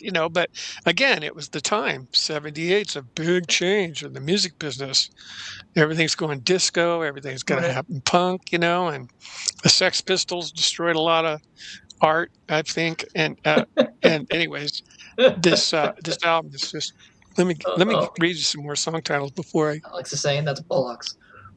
Can't get to the light. You will see that here we go at the top. Here we go. Yeah. So, the song titles aren't even on there. Let me see. Where are they located? In the back, in the middle. Well, anyways, it's just the same. On Reflection, which is amazing. Freehand is amazing. And then on side 2, you get Time to Kill, which is kind of a bonkers tune. It starts out with a Pong game. You can hear it, the original Pong. And then they go into something called Mobile, which is really cool. And it ends with His Last Voyage. Now, I got to say, a lot of people call it front-loaded, rear-loaded on 2 albums. That's a side A and side B. This is very front-loaded. Side 2 doesn't compare anything close to the side 1. But overall, as an album, I really do love it. And for 1975, it's my favorite Gentle Giant album.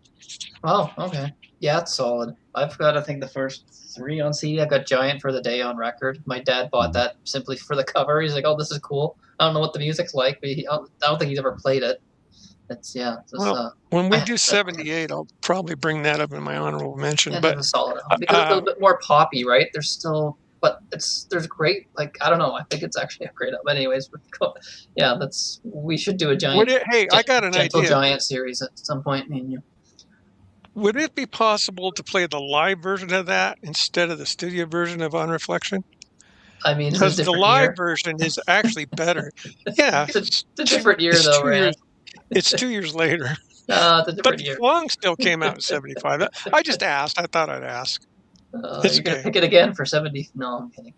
All right. So I might. Yeah. In 77, I might. I got to show Logan's, right? Yeah. So video file. Logan's number 2, right? Yep. I believe. Logan's second or his favorite? No, it's the second. Second. All right, so for my number 2 of 1975, I'm gonna go with Pink Floyd's "Wish You Were Here." Classic album from the band. The big follow-up to Dark Side of the Moon. Probably a lot of people were wondering back then if they were going to be able to top or better Dark Side. That's not for me to say, but personally, I would probably put this on before Dark Side. Yeah, I would too. I mean, only 5 songs on this album, but all of them are awesome. I mean, you got "Shine on You Crazy Diamond," which bookends the album. It's the first song and the last song. I think it's 9 parts altogether. Yeah. So part 1 through 5 is the first track, and then 6 through 9 is the last track on the album. It's just a great song dedicated to their former band leader, Syd Barrett. Great. Gilmore is amazing on that song, of course. And Rick Wright really shines on a lot of the later parts of the song, I would say. So, and if you can go on YouTube and look up the whole thing, like the whole piece is one thing. It's really cool to listen to all of it in just one go. But, obviously, I mean, everything on here sings well. I mean, some of Roger Waters' best lyrics about, he's getting really cynical about the music business as a whole, in songs like "Welcome to the Machine" and "Have a Cigar." I mean, that's basically all about the music business, both of them songs. And like how he sings Welcome to cigar the like he Machine says guitar. Again, for Guitar and 1975, cigar. really innovative, groundbreaking, like keyboard things Rick Wright's doing. I mean, it's crazy the sounds he was coming up with, And yeah, I mean, "Have a Cigar" is awesome. It's got a great vocal by Roy Harper, which is a guy I never really got into outside of that song, but he does a great job on that song, And there is versions where you can listen to Roger and Dave singing it, and it's like, I think they made the right decision having Roy do the lead there. That's one of my favorite Gilmore solos too. Like, I think he does 2 in that song. I mean, they're just both phenomenal stuff, man. And what can you say about the title track? It's just, there's so much emotion behind that track. I mean, you feel every lyric, and I just always loved how it bleeds from "Have a Cigar" into that with the radio dial and everything. Just really innovative and different for its time. I mean, arguably Floyd's best record, I would say. I mean, "Dark Side of the Wall" for me, man, it's just, they just really hit a stride there, a peak. But, it's one of the best 4-album runs, I would say, from any band of the 70s. I mean, it's great. So, yeah, that's my pick for number 2, "Wish You Were Here," Pink Floyd. And we wish Logan was here, but yeah. The reason that's the reason I didn't pick it, because I knew one of you guys would pick it, and I found out something. It's your favorite. Who cares if we all overlapped? That is what it is. Yeah, I know. If everybody overlapped, you'd be talking like Christina had nothing to say about the Alice Cooper because like, Alex took her thunder. But check this out. I learned this about a year ago, and I didn't know it. I never even noticed it. "Welcome to the Machine" has no drums. It's all synthesizers and acoustic guitar. Yeah, there is no drums in that song. Yeah. I don't even hear bass on that. But another thing, too, about Roy Harper singing "Have a Cigar," David Gilmour was asked about that, and he said, none of us wanted to sing it because we didn't want to piss off Columbia. So we got Roy to sing it. Oh, boy. For the longest time, I didn't realize that was someone else. I always just assumed. That's the same Roy Harper that Led Zeppelin 3, when that "Hats Off to Roy," same guy. Yes. Like, I got that in my sounds like notes. the same guy singing the chorus in time to me. Like, it sounds like the same vocals. Yeah, and like, then he put out an album. He put out an album called, I think, HD or something like that. And the drummer on that is one guy named Bill Bruford. Plays drums on the whole album. Oh boy, yeah, that's it. All right, Chris. Oh wait, no, that's it's all mine. That's all the fun facts. Oh, here's another one, real quick one. You know how we were frustrated when we got that LP. We wanted to combine the 2 songs, so we either had to use a cassette and record the thing, one half of the song and the other half of the song on a cassette to listen to it. But because in the LP you couldn't do it, you had to listen to one side and then turn it over. But with the days of the CD, you can just set the running order any way you like, so you can listen to one and the end, have it connected. It's pretty cool. That's all I got to say about it. Also, cool. It's David Gilmour's favorite Pink Floyd album. Okay, Ren, shut up. Yeah. Like you told yourself to. All right, here's one I know no one on this panel has probably ever even heard of, maybe heard it, but I don't care like these guys. This was only released in Canada in 1975, but then got released internationally in 76.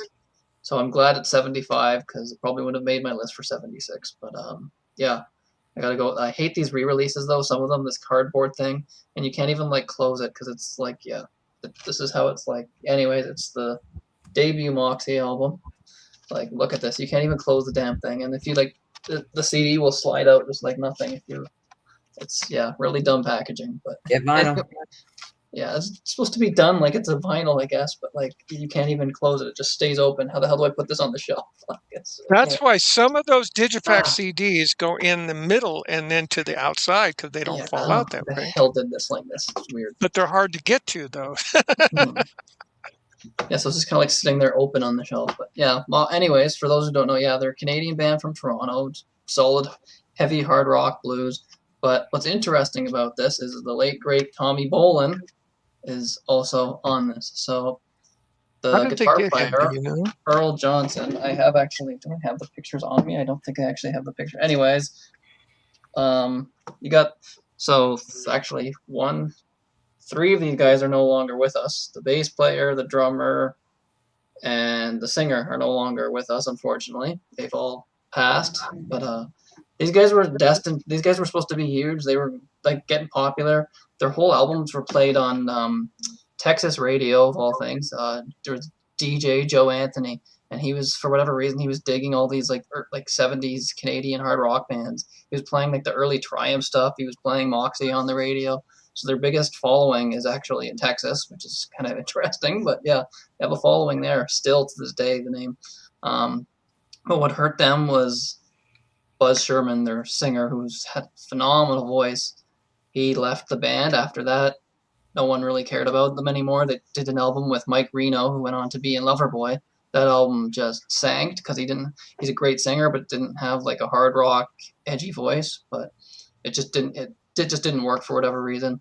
But this album, their first album, yeah, so the Tommy Bolin thing, they were recording, I think, in the same studio, or there was studios, because they went to California to record this, which is very interesting for the band. They're from Canada, their first album, they went all the way to California to do this.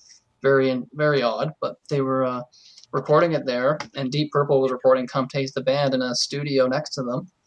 Earl Johnson, the main guy of the band, the guitar player, he got into a fight with the producer, so they kicked him out of the studio, brought Tommy in to do the remaining solos on the album.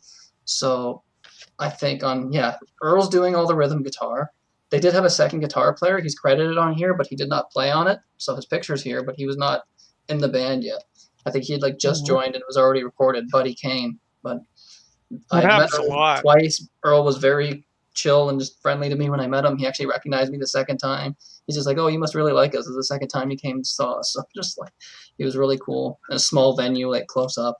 But yeah, and Terry Jurek, the bass player, there was a lady I used to work with. We were just like talking about music, telling her about the channel and stuff, and she's like, "Oh, she's like, I had a cousin. He passed away a couple of years ago. He was in a band in the 70s. I'm not really sure if you've heard of them. His name is Terry Jurek." I'm like, wait. It didn't click in right away. And then she said the name. She's like, Moxie. I'm like, oh, wait, what? so yeah, I actually worked with the lady who was actually a cousin of Terry Jurek, the bass player, who just passed away a couple years ago. But yeah, their whole catalog is strong. I mean, it's only like, with like the classic lineup, it's only the 3 albums. They've done some later ones, which are pretty good, but I always stick with the 3 original albums with Buzz on vocals. I actually met his widow when the first time I saw them. She was very friendly. But yeah, unfortunately, he had some typical drugs, alcohol problems, left the band. Then they tried to get back together with him. They did, I think, but they didn't record any new album material with him. And then yeah, he died in a motorcycle accident in 83, I want to say. Yeah, he was only in his early 30s. He was very young when he passed away. He was actually up for the gig to replace Bon Scott. Because there's actually an old, it's online if you like search Moxie AC/DC. There's like an old like advertisement for a show, and it's Moxie with special guest AC/DC. So AC/DC was actually opening for them. This was like 75. So AC/DC kind of was just, I guess, starting, or no, it was in like 76. So these guys already had an album out. So yeah, AC/DC was opening for them. And then Rex was the other artist, which was, what's his name? The guy from Stars, his brother. Not Michael Lee Smith, but Rex Smith. Because Rex went on to have like this whole, what do you call it when the women, they try to make a guy like a sex symbol kind of thing. They kind of turned him into that sort of thing, but like earlier Michael on. Bolton. Yeah. Bolton. Yeah, same thing. They started off in rock bands and they try to turn them into like these, teen idols. That's Hey, everybody said that. Everybody said, real quick, everybody said that his Everybody's Crazy album is a rockin' fest on 1983. It's kind of like almost generic hair metal, but yeah, it's totally different than the Way stuff different that than what on he's to known do. for. Yeah. He's become like the Celine Dion of men in rock. Basically. And Blackjack, right? Wasn't he in Blackjack? The band called Blackjack. Yeah. I don't know nothing about that. But yeah. So the whole Tommy Bolin thing, like, yeah. So he ends up on this. But I would favorite song if it goes to a song called Train, because they're both doing solos on it. So one solo's Earl and one solo's Tommy. But you can hear that signature Tommy Bolin, but all the rhythm is all Earl. But like, yeah, because the rhythm parts were all recorded, and there was 2 songs recorded with Earl's leads already on it. So he is still on a lot of this, but he's a fantastic guitar player too, super nice. And yeah, like I said, he was up for Buzz Sherman, the vocalist, was up for the AC/DC gig because him and Bon like really hit it off when they did that show. They were good friends. They said they would have hired him, but once they found out he had like his drug and alcohol issues, they were just like, yeah, no, he got a great voice, but it's sorry. Yeah, then of course, obviously lost his life on the motorcycle crash. But yeah, it's unfortunate what could have been, because he had a phenomenal voice. Again, one of these voices just so strong, like you'll hear it when we play this. But yeah, great songs on here. Like the highlights for me, I mean, I love this whole album, but Moonrider, Train, and Out of the Darkness into the, and like really dark subject matter too on a lot of this too. There's a few songs that you'll sometimes hear on Canadian radio still, but for the most part, they didn't really like do much because they lost their singer so quickly. Like there was all this momentum. Like he really, when you think about it, they had those 3 albums, but it's from 75 to 77. So really just a 2-year period. And then after that, once he left, that was it. It was just like people just thought, oh, Moxie's done. You lost your vocalist. It's kind of it for you guys. But yeah, great band, very, very underrated. I know Logan loves them too, but yeah, I think they're solid. And it's just kind of interesting that, yeah, I was mind blown when I met like the cousin of like the bass player. She just said, oh, he's my cousin who's in this band called Moxie. I don't know if you've heard of them. And I'm like, I've done a show on them. I'm like, what? Just, yeah, it's kind of funny. But yeah, so this was my second pick. Originally, I didn't have this on the list. I'll go through my honorables after, but yeah, this knocked something else off. Completely forgot it was 75 because of the international 76 thing. So yeah, that's my number 2. So first time I ever heard Tommy Bolin, believe it or not, was in 1972. I was stationed in Puerto Rico. Zephyr? And I bought this, Zephyr. I bought this 8-track called Zephyr. It was like a shower or something on the cover. The green one? And I didn't know, because I didn't know nothing. Because you know, you buy an 8-track tape, there's no information at all. You get a song title and you get art, and that's pretty much it. So I'm listening to this 8-track, like, and trying to get into it and stuff. And they got this female vocalist and stuff, and this guitar player is just ripping. I had no clue who he was, and I didn't hear him again until he showed up on Deep Purple's "Come Taste the Band," and that's a great album. Kind of weird. That's like a 3-year wait, or no, a 4-year wait. Yeah, had no idea who I was. Because Richie left, right? So they kind of had to, yeah. And he's another one that lost his life. Great guitar player, though. Yeah, and he put out 2 solo albums, Teaser and then Proud Eyes. Oh, okay. And I've never listened to those records. I don't know anything about them. I do actually have some. Let me see. I'll show them real quick. Teaser, I think, is an instrumental, but I could be wrong. Let's see where I got these. But Moxie were going to be big, right? They were supposed to be big, and there's something like. Oh, there was like advertisements. They're like heavier than the bands coming out of England. There's all these like cool advertisements for them. There was all this hype, but then like it lasted 2 years because once Buzz left, that was just basically. But yeah, like his widow, like I said, super very. I don't have that picture, but yeah, she was super easygoing. Yeah. And I thought it was an odd name. I thought it was an odd name, but then if you look at the definition of Moxie, it's like savvy, right? They got their shit together, kind of thing. Well, and they had both times I saw them, they had a different singer. It was the guy from A Foot in Cold Water was singing for them the first time, so I met him. And he had the drummer and bass player from Zon playing for them, so I met all those guys. So I meeting all the guys from different Canadian bands. And second time it was still the Zon guys, and then they had the singer. I'm a big Zon fan. I love Zon. The first two albums, I'm real. Second time they had the singer of Killer Dwarfs singing for them, and I met him too. So I met let's see, where do I got these pictures? Let's see. There's me with the singer of Killer Dwarfs who was singing for Moxie at the time. I don't know what the hell kind of look on my face that's supposed to be. For the first time in my life, I felt tall. So I'm tall. But he's not that much shorter than me, and they're. I would never know that was you. That does not look like you. Come on, really? Come on. I don't see it. No. Oh, your eyes are whacked out looking. I was not stoned. I don't. Yeah.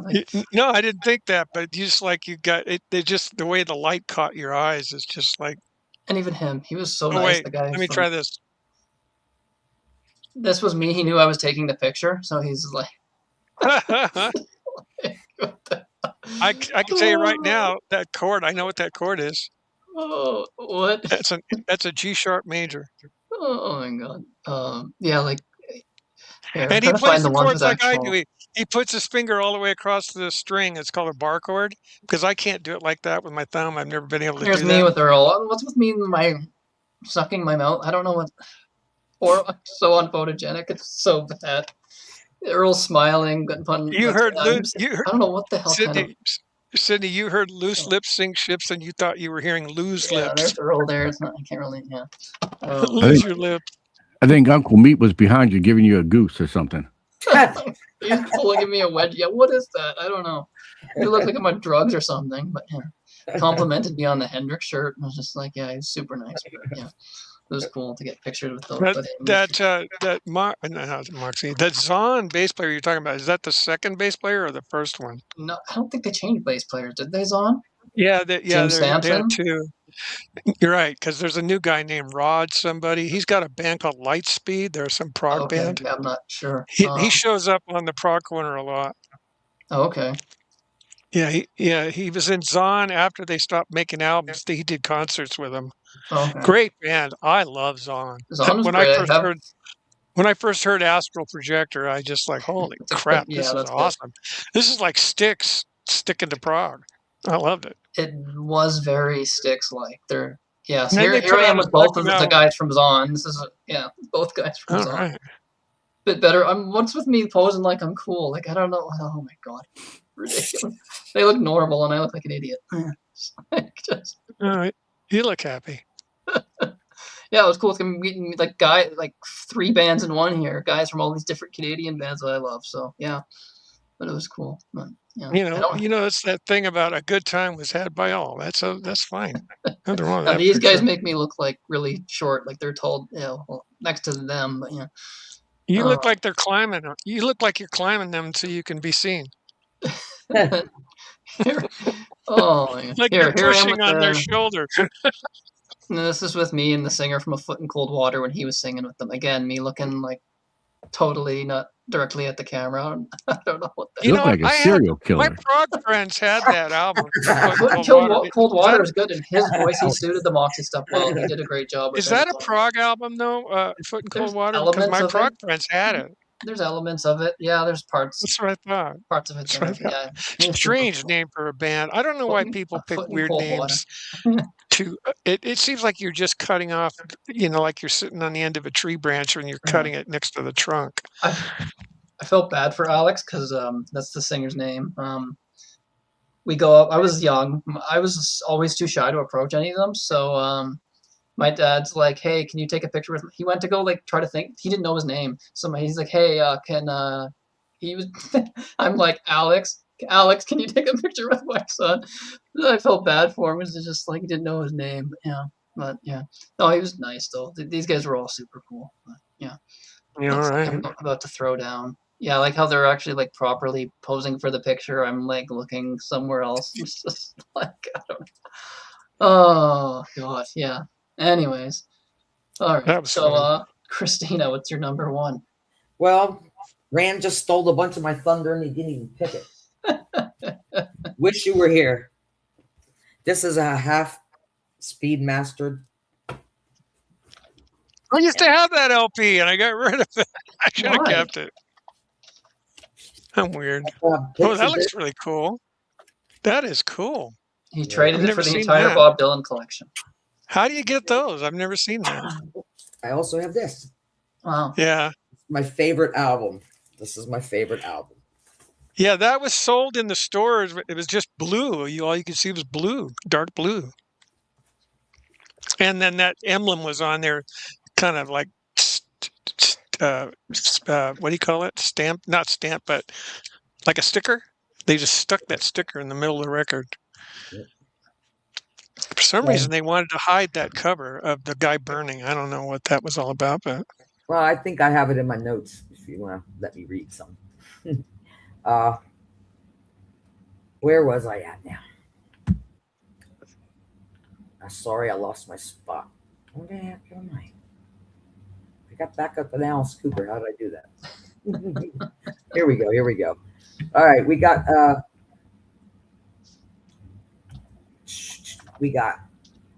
Vanetta Fields and Carlina Williams did the backing vocals on Shine On You Crazy Diamond.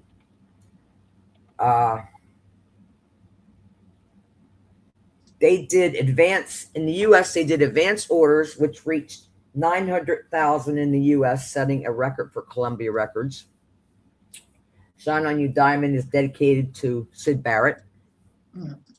Nobody mentioned that. A lot of it's dedicated to Syd Barrett.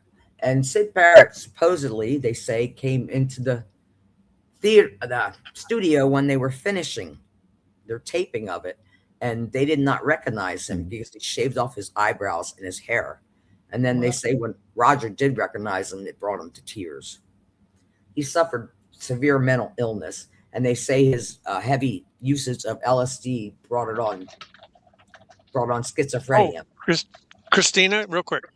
I will bet that Pink in the Story of the Wall was absolutely modeled after what you just said. Because he had shaved his eyebrows off in that movie Bob Geldof did. Yeah. And what else can I say about it? He mentioned about them only playing certain instruments. I had that. Let's see. Oh, the cover art is two businessmen shaking hands at Warner Brothers Burbank studio backlot, and one getting burned. That was done by Stuntman, and Ronnie Rondell was the one on fire. And he actually burned his eyebrows and mustache, and they actually painted his mustache on the painting for the cover. Wow. That's what I did today. This is all painted. This is not.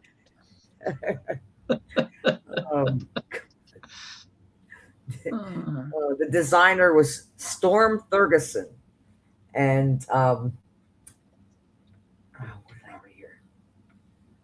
Oh, it was supposed to be absence and people concealing their true feelings. That's why it had that black cup, that black over covering the album. They wanted to conceal it, the picture. And what else do we got? I lost my scroll. Great. And Wish You Were Here is my favorite song. I can't help it. It means a lot to me. He mentioned Roy Harper. I had that in my notes. Wish You Were Here is acoustic. It has a great opening riff. It continues the rest of the song. You got electric, the bass, and the keys, and the drums come in. The Steinway piano. You got audio effects, starting with the filtered telephone and the radio voice sound. It's ending with The Sound of the Wind, which goes into the Shine On You Crazy Diamond. Another tribute to Sid when they say, nostalgia for him. Wish You Were Here. That's about it. Cool. Nice. Oh, so you Christina, think you can tell? Will's going to disown you now. He didn't pick any Rush. Blue Skies from Pain. Heaven from hell. Blue skies from pain. Can you tell the green field from a cold It's like Roger steel Waters, rail? David Gilmour are back in the room together. It's David Gilmour singing that, baby. That's a Gilmour tune. I mean, Roger wrote the lyrics, but that's all David. Not all David. I mean, I think Roger does the harmony with him. Cool. Mr. Alex, that's for me. You're number I one. can't help it. I hear that song, the title, it just makes me want to sing What it. Miles Davis album came out this year?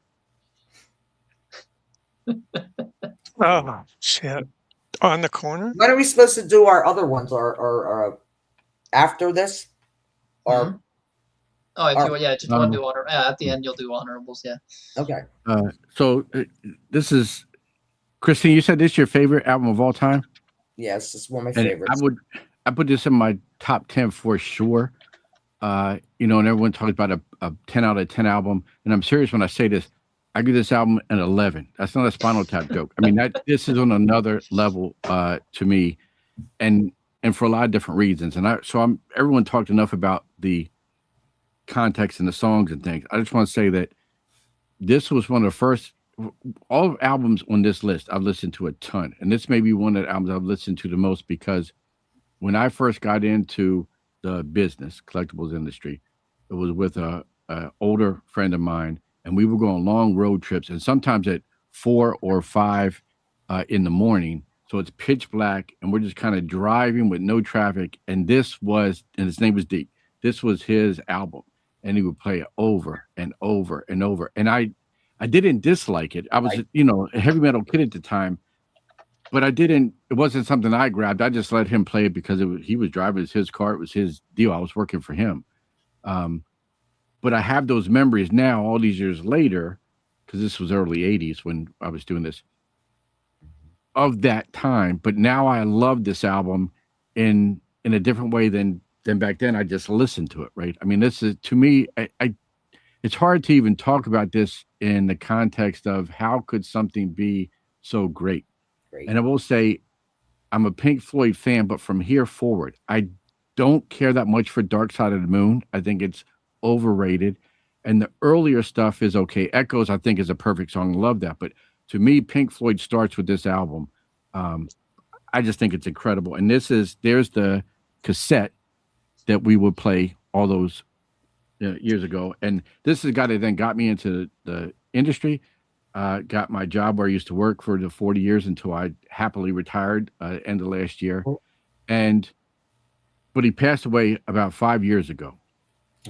And he was like family. He really had no other family. He was family to myself and my wife, Heather. And so at his funeral, I said some words and I played Wish You Were Here, which was, again, you can take it for how people take it for many different reasons. At that point, we were playing it because we wished he was still here, right? And there were people there that didn't know the song or didn't even know Pink Floyd. And at the end, you could tell how much it impacted them, right? So that's this song, but it just, this album in general, I just think is so incredible. And I'm on here and we sit and I joke all the time, but I'm being dead serious on this, and that this is just such an amazing album. It's a spiritual experience to listen to this as many times as I've heard it. And I have ear fatigue, even a band I love, AC/DC, I have ear fatigue with Back in Black and so forth. There's no ear fatigue with this. It could listen to this on a loop 24/7 until I'm not on this earth and not get tired of it. So don't know what else I could say other than this is an absolute stone cold masterpiece. And I will be like Christina, though. We'll show off. There's my Half Speed Master. Cool. And I don't have the die cut picture disc, but I do have the liquid filled, sort of like Simon Says version of the record. So yes, amazing. Filled, I want. Amazing record. That's cool. Yeah. 2112 was the liquid filled I want. It's filled Yeah, with the yeah, that's a complaints cool of one, too. Roger Waters. No, Roger Waters' tears it's Roger Waters. when he saw Sid. No. Oh, God. All right. Mr. Rand, what's your number one? Damn it. Is it going to be four people picking wish you were here? I was going to change my number one because of Cody, but I'm not going to do your number that. one, man. It's fine. I'm sticking with my guns here. I'm going with this. Wow. Okay. The Hackett album. Okay. Yeah. The tune I love the most is the opening number, Ace of Wands. Nice. Incredible. Phil Collins is just burning. And I want to say something about this album. You know, there have been interviews galore with Mike Rutherford and Phil Collins complaining about why Steve Hackett was becoming a problem in the band. And they always go back to this record and they go, well, Steve wanted to do this solo album and that really screwed up our schedule or whatever. How come they played on it? What? They're on every song. It just sounds like people rewriting history because they don't get along. Excuse me? Kiss. Are you crazy? You played on this record and you're going to complain about it? I'm sorry. I just can't. I can't abide by that.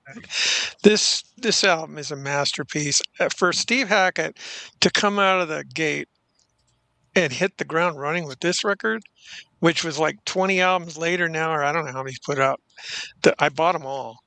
And I love the guy. I love the way he plays. He just put out a brand new album with the Marillion guitar player called the Hackett Rothery. Hackett Rothery is what they're called. And I think it's called The Roaring Waves or something. But this is a masterpiece. And for just to come out of Genesis, well, he's still in Genesis, excuse me. He's going to be in Genesis for another 2 years after this. And yet, all the while, they're holding like resentment because he put this out. Doesn't make sense. He put this out, then he put Please Don't Touch, and then he put Spectrum Morning. No, Spectrum Morning don't count because that's 79. He put one more album, Please Don't Touch, and then he tours with Genesis, and they mix him out almost out of the Seconds Out album. If you listen to that, you go, where's Steve? He's hardly hearable in that album. But anyways, I love this record. I played it. It's probably the most played album I did in that year. Kansas also, but they didn't make my honorable mentions. God, Voyage of the Acolyte. What an absolute masterpiece. Everything, like he said, everything. He didn't mention the Hermit. That was the first time we heard Steve Hackett sing a lead vocal, and it's really low and really, what do you call it? What's it called? Maudlin, or kind of, like sad sounding or whatever. The mantle of attainment hangs heavy on his shoulders. And Steve Hackett doesn't sing like that anywhere else in his entire career. He's always singing up real high, like the next few albums that come out. He's almost trying to sound like Phil Collins meets John Anderson, kind of way up there. But anyways, phenomenal record. I can't say enough about. It's my favorite of 75. What song? Steve Hackett, Voyage of the Acolyte. I think Cody picked that Shadow of the. Yeah. What song did you want instead? Hierophant? Yeah, the opening number, Ace of Wands. That's my favorite. That tune is phenomenal. And he could never pull it off live the way it sounds like on that record. I don't know what it is. If it's not Phil and Mike, I don't know what it is. But it just the way that tune just takes you by storm. It's incredible. Cool. So I was gonna go to myself. No, I'm skipping Logan. So let's see. Don't skip Logan. No, of course not. Curious what he picked. I don't know his number one. I knew his other picks, but where the hell did this go? I'm not going to venture to guess. I have a feeling, but I might. Who knows? We'll see. Let's see. Logan's number one. Logan's favorite. Okay. All right. He does all his honorables. For my last number one of 1975. I think I've had this band at number one. I think this makes 4 times now for the 70s. Black Sabbath Sabotage with Bill Ward and those red tights. Which were his wife's. You had to mention that. There's a vinyl red so you can see it a little bit better. Were they his sisters or something? All the time, but what matters is the music, man. Yeah. I mean, this is It's like you Sabbath could see just through at the another mirror. peak, I would say. Kind of like I said for Sabbath Bloody Sabbath, they're just innovating their sound, starting to add some progressive elements, I would say, in some of these songs. You know, the longer song structures Yeah. and stuff, and the choir in a song. So very different from the first couple Sabbath records, I would say. I mean, you know, Hole in the Sky, great way to start your album. You know, great riff, which Pantera would cover later on, and they do a great version too, I thought. But yeah, In the Ozzy, you know, top sky! form on Sabotage. I mean, the whole record is probably Ozzy's vocal peak, I would say, of any of the Sabbath 70s albums. And then that bleeds into Don't Start Too Late, which is kind of like a little Tony Iommi acoustic thing, which, you know, you get lulled into that, and then you get hit in the face with Symptom of the Symphony of the Universe, which is, Universe. you know, one of the best chugging E chord riffs of all time. You know, heavy. Thrash I mean, metal Bill is Ward puts invented. on a clinic on that song, man. You Pretty know, much. and them. I guess it's the chorus. You know, when Ozzy's going, yeah, like Bill's just going nuts on his drums, man. So many different changes to it. And I mean, I say that, right? And then the last half of this song is completely different, and it's almost like a, I don't know, Jazz. like a Planet Caravan kind of Yeah. groovy thing. You know, they got the laid back drums and stuff going on, Yeah. which I thought was always cool. Different. They never did that part live. I could see why. You know, it'd be a little hard for them to change probably, to go into Yeah. that. And then the last song on side one, Megalomania, can't even say it. I mean, that's the big epic, man. That's almost 10 minutes. So dark and moody and heavy, and the stuff Tony's doing on that. I mean, it's just really cool. Probably some Well, backwards that's stuff. I think prog there's some metal piano right there. on That's the parts beginning of of prog metal, I think. I mean, one of the best moments in music to me, man. I'm gonna sound crazy here, but you know, when Ozzy says "Sting me," and then that riff comes in. I mean, it's awesome, man. Right? I mean, it's one of the best heavy riffs ever. You know, and that part comes in, and you know, just a very cool track. Probably my favorite song on this album. And I guess when I get done here, I will say what songs I want Sidney to play off all of these. I didn't think about that until right now. But yeah, then side two, The Thrill of It All. Great deep cut, man. Heavy riff. Love the riff in that song. And that one's got a very bright chorus too, which kind of contradicts. Kind of sounds like like a song that would have been on Sabbath Bloody Sabbath to me. Kind of has like a Killing Yourself to Live or Looking for Today kind of feel to it. And then Super Czar, which is a crazy track. That's like their opening when they used to come out a lot in the 80s. I know they come out to that song, big choir and everything.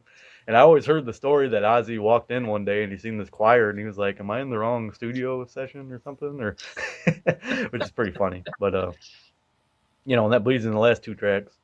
Which, am I going insane? Well, that was the first song I ever heard from this album because it was on the Black Sabbath Greatest Hits. We sold it was our on the soul for rock and radio a roll, lot in which is 75. It was a hit. Album. Yeah. You know, who got into the greatest hits stuff first. So I heard that song first. So I never had a problem with it. After you hear the rest of the material, I would say it's probably the weakest track, but it's still a great tune to me, man. I mean, yeah. The Writ. And then The Writ, man, is another one. Just like Megalomania, they knew how to end the sides on this record. The Writ is so awesome, man. That's Ozzy's best vocal to me over everything, you know. And Ozzy he had a majority, I think he wrote a majority of the lyrics in that song. So it's about their former manager who was kind of screwing them on the money side of things. And it's just venomous, like the way he sings the lyrics, you know, it just really comes out that he's pissed at this guy, you know. And yeah, not on here on the track listing, but Blow on the Jug, man. The final part of The Writ. You got a little hidden track there with Ozzy and Bill Ward goofing around at the piano, which is always funny to hear. Some copies of it have it, some copies don't. But yeah, man, I love Sabotage so much. So awesome. Yeah. I guess we'll do it in reverse order. So off Sabotage, I'm gonna be picky here and tell Sidney to play The Writ. I know it's a long song, but you gotta do what you gotta do. That's awesome. I think that's my favorite tune on there. Wish You Were Here, I'm gonna go with Have a Cigar will be the track. A cigar, not a cigar, a cigar. Cooper, A cig. Have a cigar. let's go with. See, it's tough. Cold Let's go with Ethel. Cold Ethel. Let's go with I Cold Ethel. quit. I'll get everybody in the partying mood. Cold in the party. So yeah, those are my That top was three. way Of my party. cool, And man. I just wanted to show like 2 honorables because I'm sure you guys are gonna go through both of these, but Probably not. you know, because I own it. Oh, there's Angel's first album. Oh yeah, I love Yes. that Great Angel album, album. right? Yes. The Tower, long time rock best and thing they rollers. ever did. I mean, just Frank Domino's vocals. I mean, Punky Meadows guitar playing. All these guys are great. Greg Giuffria, Punky's Great whips and Giuffria. Punky's Mickey whips. Jones. I think he's the one who passed away, the bass player. But Funky they're all great, Meadows. man. I mean, this is a great start to a too short career, I would One say. of the best logos too. And since we just lost the drummer here, Yeah. Oh, Frank yeah. Beard, I've decided to talk about Those are Fandango a some little worn bit. records. Tango. I love side 2. I mean, that's just some of their best music, I would say. Heard it on the X. Balinese, that's a great dusty vocal. Tush, of course, great dusty vocal. Yeah. Nasty Dogs and Funky Kings, awesome song. And yeah, the live stuff's pretty solid for what it is. Frank gets to show Yeah, off on that nobody picked backdoor like Rush. melody thing because he's just like playing this constant beat and Billy's going crazy on the lyrics, on the vocals. But yeah, man. So Top and Angel for some honorables. Excellent. Thanks, guys, for letting me do this. Keep rocking. And always. Oh, it's funny. Cool. All right, so it's my number Nobody one. picked Rush. Nobody picked Oh. Rush. Honorable. I thought this was the one I thought Rand was just gonna have on his list. I'm sure it's an honorable. This is one of the probably the second album I've heard by the band. But this was I like this miles more. Like, yeah, of course the first album I heard by this band is probably the one that most heard by them first. But this is my favorite album by them easily. I like every song. It's a top 10 album of all time for me. And again, one of my favorite bands of the 70s and just period. I'm going actually, I guess people like to argue that American bands can't be prog, but for me they are. I guess they have their moments that are not. Like they've got the straightforward rockers. Equinox. Drum roll. Yeah! Has to be. Forgot about that. I forgot about that. Love that album. Easily That's my favorite Styx album. Free Tommy Shaw, but I don't care. It's John Serlewski was great. He writes the actual Prelude 12, which is that little intro to before Sweet Madam Blue. Just great songs, like all sorts of different songs. Light Up is basically just like this. Let's all get high song. I'm not someone that smokes, but yeah, just kind of like was it just one hit to get you high? And is Dennis singing it? Just I don't know, fantastic. Lorelei is a great one with that that weird little keyboard thing at the beginning. Mother Dear is catchy. Lonely Child's a great one. In the city. I love that. That's the best For Yes me, song that they never wrote. My favorite on here, yeah, I always I'm the hard rock guy, so I like Midnight Ride is the best for me personally. I would think it almost sounds like it could be a Nugent song or something. Midnight Ride. James Young was always Remember writing it. like really heavy, like straightforward rockers, but still kind of has those progressive elements at times. That's the appeal for Styx for me is you got 3 different vocalists. For most, yeah, actually all the time. Even on this, you only get 2. John doesn't sing anything on this, but yeah, it doesn't matter. Like, it's great. Born for Adventure, I think that's the best. Born for Adventure is probably my favorite song with Dennis on lead vocals. That's for me. That song is just so great, and that's written by Dennis, John Serlewski, and James Young. So that Born for Adventure, that's another killer song. And then of course Sweet Madam Blue is like the big hit off of this, right? Yeah. And they play that live still all the time. And even Tommy Shaw said that's like one of his favorite Styx songs. And he has nothing to do with it originally, but yeah, it's just a classic album from start to finish. This is my go-to Styx album. If I'm going to put Styx on, it's this. I love all the Wood and Nickel stuff. This is not Wood and Nickel, but it's like the one, like this is the first A&M Records run, right? But like John Serlewski era is my favorite. I still like Grand Illusion. I think this is way better personally.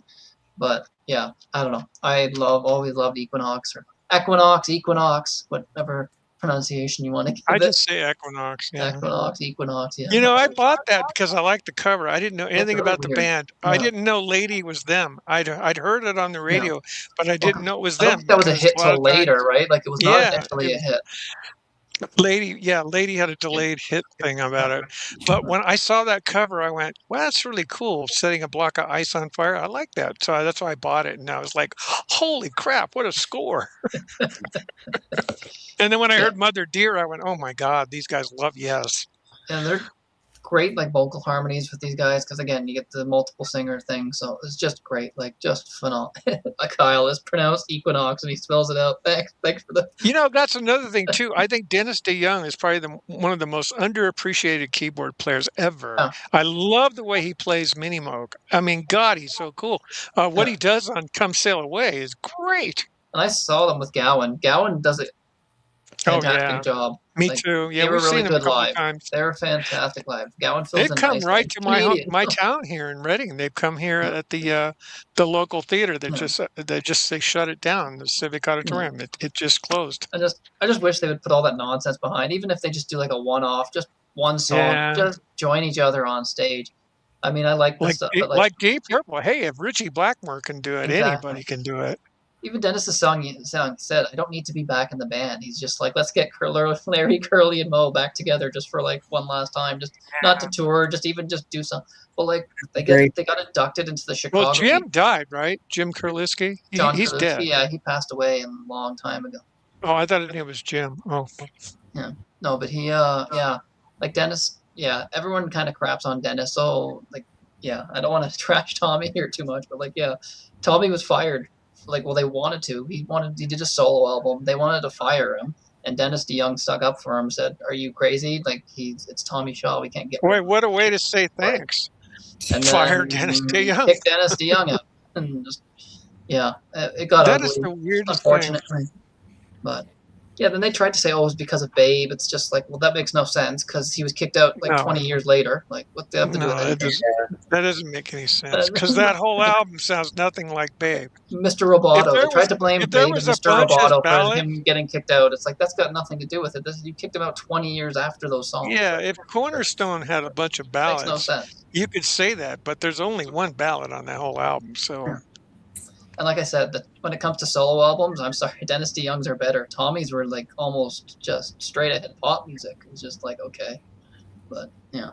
I don't know. And I've never been a damn Yankees fan, so I don't again, they're okay, but it should have been better with who was in that band. Yeah, they continue to trash Dennis. Well, it's mostly Tommy. Like they even did the Styx got inducted into the Chicago Music Hall of Fame. He didn't even get a mention. How did you not even mention that guy? Like, come on. How do you not do that? It's like whatever, but yeah.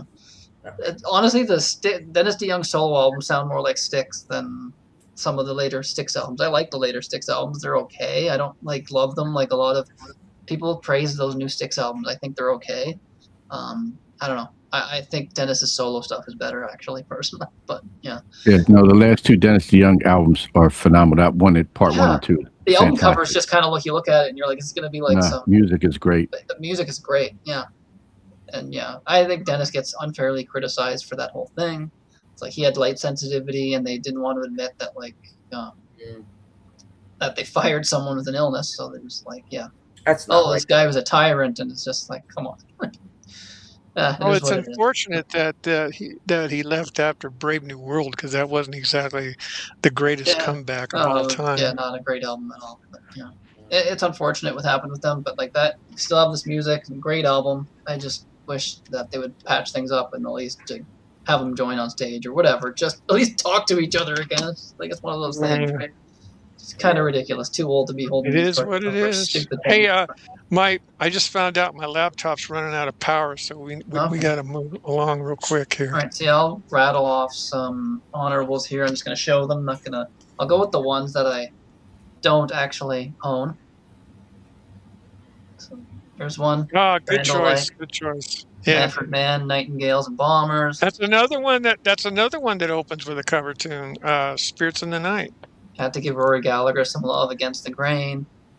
Logan's honorables here. Angel, had to go with that. I don't know how I don't own it. the Deep Purple connection with the Tommy Boy I don't know thing. that Come taste the band. I Angel. think it's great. I love that album cover too. I've got the LP of that. Yeah, it's got this textured feel to it. It's a really cool album cover, actually. How did I miss that? I have it. I didn't pull it. I need to give that one more of a chance because I didn't like Tommy's slide work on it, but it's good. This one, Fog Hat Full. This ridiculous album cover with the guy in the street. Fog Hat Fishing in the manhole. I never saw that before. I finally figured out what that is. I didn't know what it was. Yeah. Fishing in the manhole. Yeah. What else you got here? Forset UFO. It was Pain. This was the one I had on my list initially, and I bumped it off for Moxie, but it's so close for me. I have the censored cover. Those people aren't there. Yeah, they made them just like outlines of them. That's just a bunch of faucets. Another Hypnosis cover. Yeah. I think the whole thing was a play on words, faucet, whatever. Yeah, it was. It was supposed to be like how I guess with a British accent you would pronounce faucet, I guess. Faucet. Yeah. Showed this. I don't own this. I don't know how I don't own it. Or New Jersey. Own the gallery. It's a New Jersey way to say it. Yeah, that's a good choice. That tall. I have all the Tell box sets. I just got jtell.com the other day. Here's one that I'm sure Rand likes. Love that. First Journey album where they're all floating. Now that's my journey. I love the first three. They're awesome. First three. Next is probably my favorite. But yeah, this is And then one. Oh, Next is great. You guys won't know these band, but these guys were huge in Canada. Their greatest hits went 6 times platinum and actually broke records for sales ever at the time. But they did nothing outside of Canada. It's the first Trooper album. I think that's great. I think Martin loves them. Yeah, they're a great band. So, that's the ones I don't actually own copies of. Get to the ones that I got on vinyl first. Just a few on vinyl. Oh, yeah, I showed already. I already showed this. Night at the Opera wasn't honorable. Yeah. This one, Budgie. Bandolier. Is it Bandoiler? I think it's Bandoiler. Bandolier. Bandolier. Not Bandoiler. Bandoiler. I don't know. Bandolier. I think Bandolier makes more sense. Better. Yes. The Budgie riding the horse. Yes, the show started at 11. It's running long web. Nazareth, Hair of the Dog. Yeah. It's a son of a bitch. April Wine, more Canadian. This is Logan's favorite April Wine album, so I have to show that one off. For Sabotage. Yeah. For Will, both of them. Oh, yeah, 2 in 1 year, huh? Yep. Aerosmith, Toys in the Attic. Oh, yeah, I forgot about that. Kansas Mask. I love that. Kansas Song for Canada. I mean America. I'm kidding. Song for America. Yep. Kansas. That's why I didn't choose in Kansas. Get into that. Richie Blackmore's Rainbow. Yeah. Rainbow. Man on the silver mountain. I don't know what cover Alex has, but has like a few different album covers. Thin Lizzy Fighting.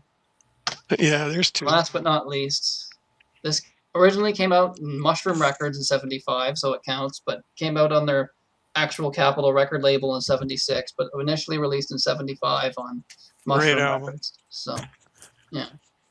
Roger Fisher is a god on that album. He's great, yeah. He makes that record didn't he? sound like that. Just recently? No, he's still alive. He's out there touring Roger Fisher's heart. No, one of the members just passed not too long ago. Wasn't it Roger? I think it might have been some, yeah. Could have been one of them. It for my honorables. So, Christina, what do you got? Bad Company, Straight Bad Company. Aerosmith, Toys in the Attic. There you go. Angel. Yeah. Sabotage. Yeah, pretty much all the same ones here. Bowie. Yeah. Yeah, most the Flying Burrito Brothers, Flying Again. Wow, you have that. Wow. Wow. Oh, and it's a promotional copy. Promo copy. Where the hell did you get? Wow.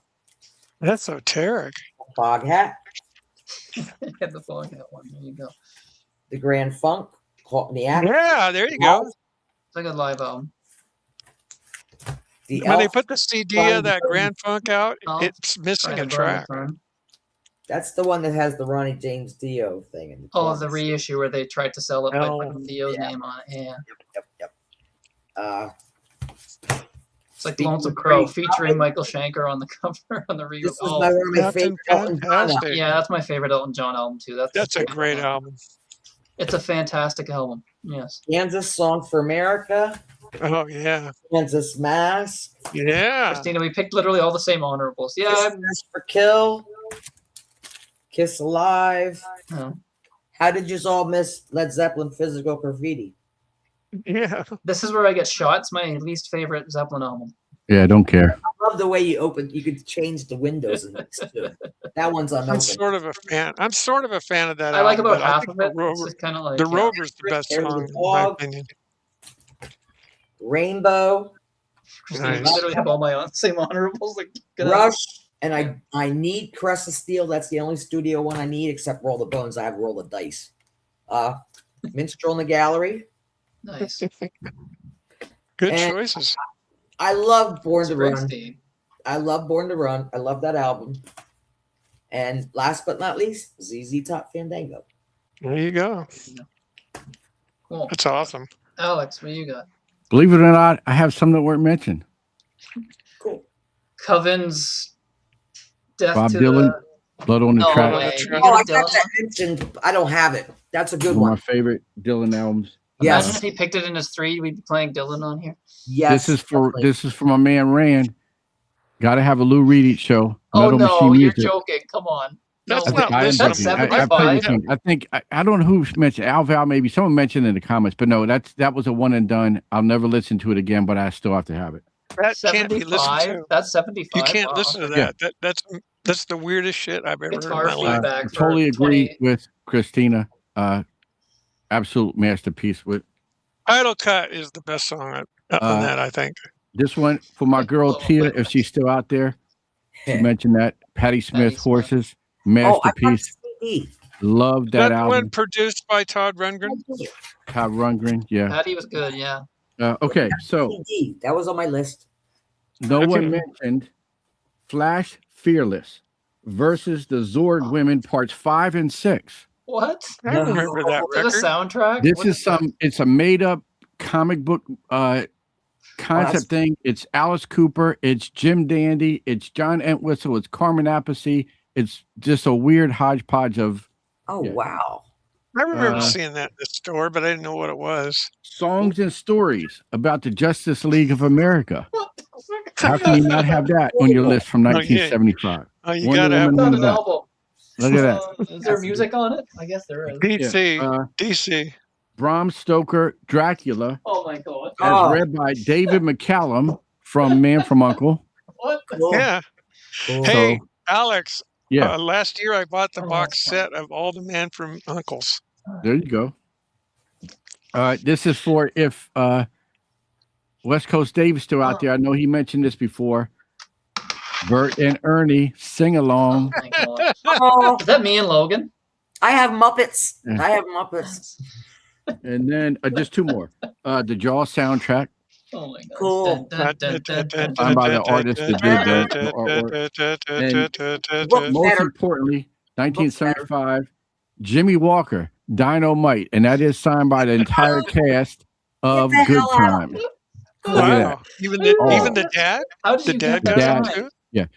They all did one convention I was at, and they got him to sign it. Wow. All but the Esther Roll, the mother, because she had long passed. I have a signed photo of her, but everyone damn else it, from the son. main cast is on that. So, all right, that's me. Wow. Hey, I had That's one a to mention that I I was didn't hoping the have. Bert and Ernie one would be signed. We got the tubes. But Oh shit! I forgot about the tubes. Damn it! We got the war. Why Oh. can't we be friends? John Whistle, Mad Dog, Uriah Heep, Return to Fantasy. Fantasy, Ian Hunter, Leonard Skinner, Nothing Fancy, Golden Earrings, Switch, yeah. Susie Quattro, Your Mama Ain't Gonna Like Me, Which is good. Four Wheel Drive, and Sweet, Strung Up. Yeah. They're the ones I didn't Wow. have on to mention. Cool. Rand, you got anything? I'm gonna shoot through mine real quick, okay? Yeah. Italian Prague. We used to call it Spaghetti Rock. Ah, PFM Cook. This is the box set. It's 3 discs. Phenomenal live album. I got to see these guys in Sacramento. They opened for Dave Mason. Me and my friend Elton, we got stoned. We Wait, you watched knew this Elton band. John?